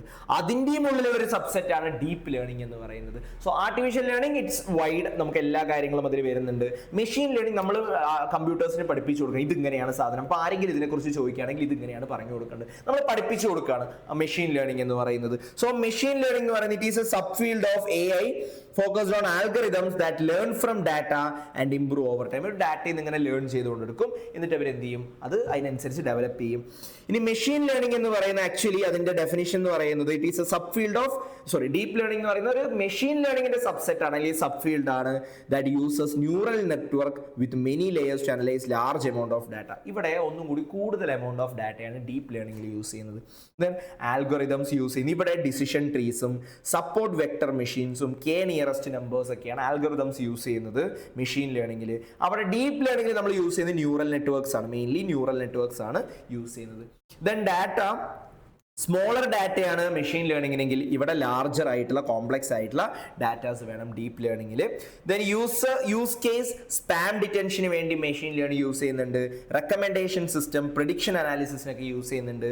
ഡീപ്പ് ലേണിംഗ് വന്നിട്ട് speech recognition, image classification, autonomous driving, ഇതിനൊക്കെ ഡീപ്പ് ലേണിംഗ് യൂസ് ചെയ്യുന്നുണ്ട്. സോ ഇനി approaches to machine learning includes supervised learning ഉണ്ട്, അൺസൂപ്പർവൈസ്ഡ് ലേണിംഗ് ഉണ്ട്. അവർ തന്നെ സ്വയം പഠിച്ചെടുക്കുന്ന ചില കേസുകളുണ്ട്, നമ്മൾ പഠിപ്പിച്ചു കൊടുക്കുന്ന ചില കേസുകളുണ്ട്. സെമി സൂപ്പർവൈസ്ഡ് ആണ്, ചിലതൊക്കെ അവർ ഡെവലപ്പ് ചെയ്തെടുക്കും, ചിലത് നമ്മൾ ഡെവലപ്പ് ചെയ്ത് കൊടുക്കണം. ദെൻ റീഇൻഫോഴ്സ്ഡ് ലേണിംഗ് ഉണ്ട്, ദെൻ ഡൈമെൻഷനാലിറ്റി, റിഡക്ഷൻ, കമ്പാരിറ്റീവ് അവർ തന്നെ ഗെയിം, അവർ തന്നെ ഓരോ എക്സ്പെരിമെന്റ്സ് ഒക്കെ ചെയ്ത് അവർ തന്നെ പഠിച്ചെടുക്കും. സോ ഇതിനൊക്കെയാണ് അപ്രോച്ചസ് ടു മെഷീൻ ലേണിംഗ്. ഓക്കെയാണ്. സോ കുറച്ച് ടെക്കി കോൺസെപ്റ്റ് ആണ്, ജസ്റ്റ് ഒന്ന് പഠിച്ചു വയ്ക്കുക, മനസ്സിലാക്കി വയ്ക്കുക, ജസ്റ്റ് ഒന്ന് എഴുതാൻ പറ്റുന്ന രീതിയിൽ കുറച്ചൊരു 7 മാർക്കിൽ ഒരു 3 മാർക്കോ 4 മാർക്കെങ്കിലും കിട്ടുന്ന രീതിയിലൊക്കെ ഒന്ന് സെറ്റ് ആക്കി വെച്ചാൽ മതി. ഓക്കെയാണ്. യെസ്. ഇനി നമുക്ക് ഒരു MCQ നോക്കാം. Following are the benefits of data analytics: improve decision making, efficiency, improved service to stakeholders, all of the above. എല്ലാം നമുക്ക് ഹെൽപ്പ് ചെയ്യുന്നുണ്ട് data analytics. Following are the techniques of data mining: association rule, neural network, decision trees, എല്ലാം ഉണ്ട്. മൂന്നും നമ്മൾ കണ്ടതാണ്. XML എന്തിന്റെ full form ആണ്? Extensible markup language, extended markup language, extendable market language നമുക്കറിയാം. എക്സ്റ്റെൻസിബിൾ മാർക്കറ്റ് ലാംഗ്വേജ് ആണ് XML എന്ന് പറയുന്നത്. ദെൻ സെയിം XBRL കേസ്, ഇത് MCQന് വരാം കേട്ടോ. ദെൻ സെയിം XBRL കേസ് നോക്കുകയാണെന്നുണ്ടെങ്കിൽ എക്സ്റ്റെൻസിബിൾ ബിസിനസ് റിപ്പോർട്ടിംഗ് ലാംഗ്വേജ് ആണ് XBRL വരുന്നത്. Then following are the type of cloud computing നമ്മളിപ്പോൾ കണ്ടോളൂ. പ്രൈവറ്റ് ക്ലൗഡ് ഉണ്ട്, പബ്ലിക് ക്ലൗഡ് ഉണ്ട്, ദെൻ ഹൈബ്രിഡ് ക്ലൗഡ് ഉണ്ട്. So all of the above ആണ്. ഇതിൽ ട്രൂ ഓർ ഫോൾസും ഫിൽ ഇൻ ദ ബ്ലാങ്ക്സും നമുക്ക് നോക്കണ്ട. ഇനി ചെറിയൊരു കേസ്, ചെറിയൊരു ക്വസ്റ്റ്യൻ ചോദിച്ചിട്ടുണ്ട്. That is Arjun joined as an instructor in higher learning ഇൻസ്റ്റിറ്റ്യൂഷനിൽ ഇൻസ്ട്രക്ടർ ആയിട്ട് കയറിയിട്ടുണ്ട്. ആളുടെ റെസ്പോൺസിബിലിറ്റി എന്ന് പറയുന്നത് ഡാറ്റ അനാലിസിസ് പഠിപ്പിച്ചു കൊടുക്കുക എന്നുള്ളതാണ്. സ്റ്റുഡൻസിന് ഡാറ്റ അനലിറ്റിക്സ് പഠിപ്പിച്ചു കൊടുക്കുക എന്നുള്ളതാണ്. He's particularly interest in teaching analytics and model building. Data അനലിറ്റിക്സിനെ കുറിച്ച് ഒരു ക്ലാസ് എടുക്കുകയാണ് ആള്. Arjun was preparing a teaching plan for new upcoming batch. So എന്തൊക്കെയാണ് അയാൾ പഠിപ്പിച്ചു കൊടുക്കുന്നത്, അപ്കമിംഗ് ബാച്ചിന് അയാൾ എന്തൊക്കെയാണ് പഠിപ്പിച്ചു കൊടുക്കുന്നുണ്ടാവുക? സോ അർജുൻ എന്തൊക്കെ പഠിപ്പിച്ചു കൊടുക്കുന്നത്? യൂട്ടിലിറ്റി ഓഫ് ഡാറ്റ അനലിറ്റിക്സ്, എന്തിനൊക്കെയാണ് ഡാറ്റ അനലിറ്റിക്സ് യൂസ് ചെയ്യുക, how it translate discoveries into insight, എങ്ങനെയൊക്കെയാണ് ഇത് യൂസ് ചെയ്യുക, ആർക്കൊക്കെയാണ് ഇത് യൂസ് ചെയ്യുക, മാനേജേഴ്സിന് എങ്ങനെയാണ്, ഹയർ ലെവൽ എക്സിക്യൂട്ടീവ്സിന് എങ്ങനെയാണ്, ഓപ്പറേഷണൽ പേഴ്സൺസിന് എങ്ങനെയാണ് യൂസ് ചെയ്യുക എന്നുള്ളതൊക്കെ ഒന്ന് പഠിപ്പിച്ചു കൊടുക്കേണ്ടി വരും. Then 4 forms of data analytics important ആയിട്ട് എന്തായാലും പഠിപ്പിച്ചു കൊടുക്കേണ്ടതാണ്. നമുക്കറിയാം ഡിസ്ക്രിപ്റ്റീവ് ഉണ്ട്, പ്രിസ്ക്രിപ്റ്റീവ് ഉണ്ട്, ഡയഗ്നോസ്റ്റിക് ഉണ്ട്, പ്രെഡിക്റ്റീവ് ഉണ്ട്. സോ ഡിസ്ക്രിപ്റ്റീവ് അനലിറ്റിക്സ് എന്താണെന്ന് പഠിപ്പിച്ചു കൊടുക്കുക, ഡയഗ്നോസ്റ്റിക് പഠിപ്പിച്ചു കൊടുക്കുക, പ്രെഡിക്റ്റീവ് പഠിപ്പിച്ചു കൊടുക്കേണ്ടി വരും, പ്രിസ്ക്രിപ്റ്റീവ് അനാലിസിസ് പഠിപ്പിച്ചു കൊടുക്കേണ്ടി വരും. സോ ഇതെല്ലാം അർജുൻ ആളുടെ ട്രെയിനിങ് പ്ലാനിൽ ഇൻക്ലൂഡ് ചെയ്യേണ്ടതാണ്. ദെൻ അപ്രോപ്രിയേറ്റ്നസ് ഓഫ് ഈച്ച് മെത്തേഡ്, ഈ ഓരോ മെത്തേഡും ഏത് സമയത്താണ് യൂസ് ചെയ്യുന്നത്, എപ്പോഴാണ് ഡിസ്ക്രിപ്റ്റീവ് വേണ്ടത്, എപ്പോഴാണ് പ്രിസ്ക്രിപ്റ്റീവ് വേണ്ടത് എന്നുള്ള കാര്യങ്ങളൊക്കെ ഒന്ന് പഠിപ്പിച്ചു കൊടുക്കണം. ദെൻ അഡ്വാൻറ്റേജസ് ആൻഡ് ഡിസഡ്വാൻറ്റേജസ്, ഓരോന്നിൻ്റെ അഡ്വാൻറ്റേജസും ഡിസഡ്വാൻറ്റേജസും ഒന്ന് പഠിപ്പിച്ചു വെക്കുക. സോ ഇത്രയും കാര്യങ്ങളാണ് നമ്മൾ ഈ ചാപ്റ്ററിൽ നിന്നും പഠിക്കണമെന്ന് നമ്മൾ ഉദ്ദേശിക്കുന്നത്. ഈ ചാപ്റ്റർ അല്ലെങ്കിൽ ഈ ഒരു ഇൻസ്റ്റിറ്റ്യൂട്ട് നമ്മൾ ഉദ്ദേശിക്കുന്നത് എന്താ, നമുക്ക് ഡാറ്റ അനലിറ്റിക്സിൻ്റെ യൂട്ടിലിറ്റി മനസ്സിലാക്കിയിട്ടുണ്ടാവണം, ടൈപ്സ് മനസ്സിലാക്കിയിട്ട്, അപ്രോച്ചസ് മനസ്സിലാക്കിയിട്ടുണ്ടാവണം. സോ ഇതാണ് നമ്മുടെ BDA. സോ ആക്ച്വലി ഈ 4 ചാപ്റ്ററാണ്, 4 ചെറിയ ചാപ്റ്റേഴ്സ് ആണ്. സോ കുറച്ച് ടെക്കി കോൺസെപ്റ്റ് ആണ്, കുറച്ച് ഡ്രൈ ആണ്, പഠിക്കാനൊന്നും തോന്നില്ല, സംഭവം ശരിയാണ്. സോ കുറച്ച് ഇമ്പോർട്ടൻ്റ് ആയിട്ട് ഇതിൽ തന്ന ക്വസ്റ്റ്യൻസ് മാത്രം ഒന്ന് നോക്കി വെക്കുക. നിങ്ങൾ സബ്ജക്റ്റ് നോക്കിയിട്ടില്ലെങ്കിലും ബുക്ക് നോക്കിയില്ലെങ്കിൽ കുഴപ്പമില്ല, ഈ ക്വസ്റ്റ്യൻസ് മാത്രം ഒന്ന് കേട്ടിട്ടൊന്ന് പഠിച്ച് വെക്കുക. എന്തെങ്കിലുമൊക്കെ ഒന്ന് ഒപ്പിച്ച് ചെയ്യാൻ പറ്റുന്ന രീതിയിലൊക്കെ ഒന്ന് ഒപ്പിച്ച് വെക്കുക. ഓക്കെയാണ്. കാരണം നമുക്കിത് അത്ര റെലവൻ്റ് ആണെന്ന് ചോദിച്ചാൽ ഇതിങ്ങനെ പഠിച്ച് ഇതിൻ്റെ സാധനങ്ങൾ പഠിച്ചെടുക്കേണ്ട ആവശ്യമൊന്നും കോസ്റ്റ് അക്കൗണ്ടിന് ഇല്ല. ആക്ച്വലി നമ്മളത് പ്രാവർത്തികമാക്കുന്ന സമയത്ത് നമ്മൾ ഓട്ടോമാറ്റിക്കലി പഠിക്കുന്നതാണ്. ഇത് ഇങ്ങനെയാണ് അങ്ങനെയാണെന്നൊന്നും പഠിച്ചെടുക്കേണ്ട ആവശ്യമില്ല. അതിൻ്റെ ബാക്ക് എൻഡ് സൈഡൊന്നും നമുക്ക് നോക്കേണ്ട ആവശ്യമില്ല. സോ പർപ്പസ് നമുക്ക് ഇതിൻ്റെ പർപ്പസ് ഇല്ലാത്തതുകൊണ്ട് തന്നെ ബേസിക് ആയിട്ടുള്ള കാര്യം ഒരു അണ്ടർസ്റ്റാൻഡിങ് എടുത്ത് വെച്ചാൽ മതി. ഓക്കെയാണ്. So all the best. പിന്നെ ബാക്കി FM സൈഡൊന്നും നല്ലോണം സ്കോർ ചെയ്യാൻ നോക്കുക, കാരണം അത് നമുക്ക് ആവശ്യമുണ്ട്. സോ ആവശ്യമുള്ളതിൽ നമ്മൾ ഫോക്കസ് ചെയ്യുക, ആവശ്യമില്ലാത്തതിൽ നമ്മൾ ജസ്റ്റ് ഒന്ന് തന്നതുകൊണ്ട് നമ്മൾ ജസ്റ്റ് ഒന്ന് മനസ്സിലാക്കി വയ്ക്കുക. ഓക്കെയാണ്. All the best. നന്നായിട്ട് എഴുതുക. Okay, yes.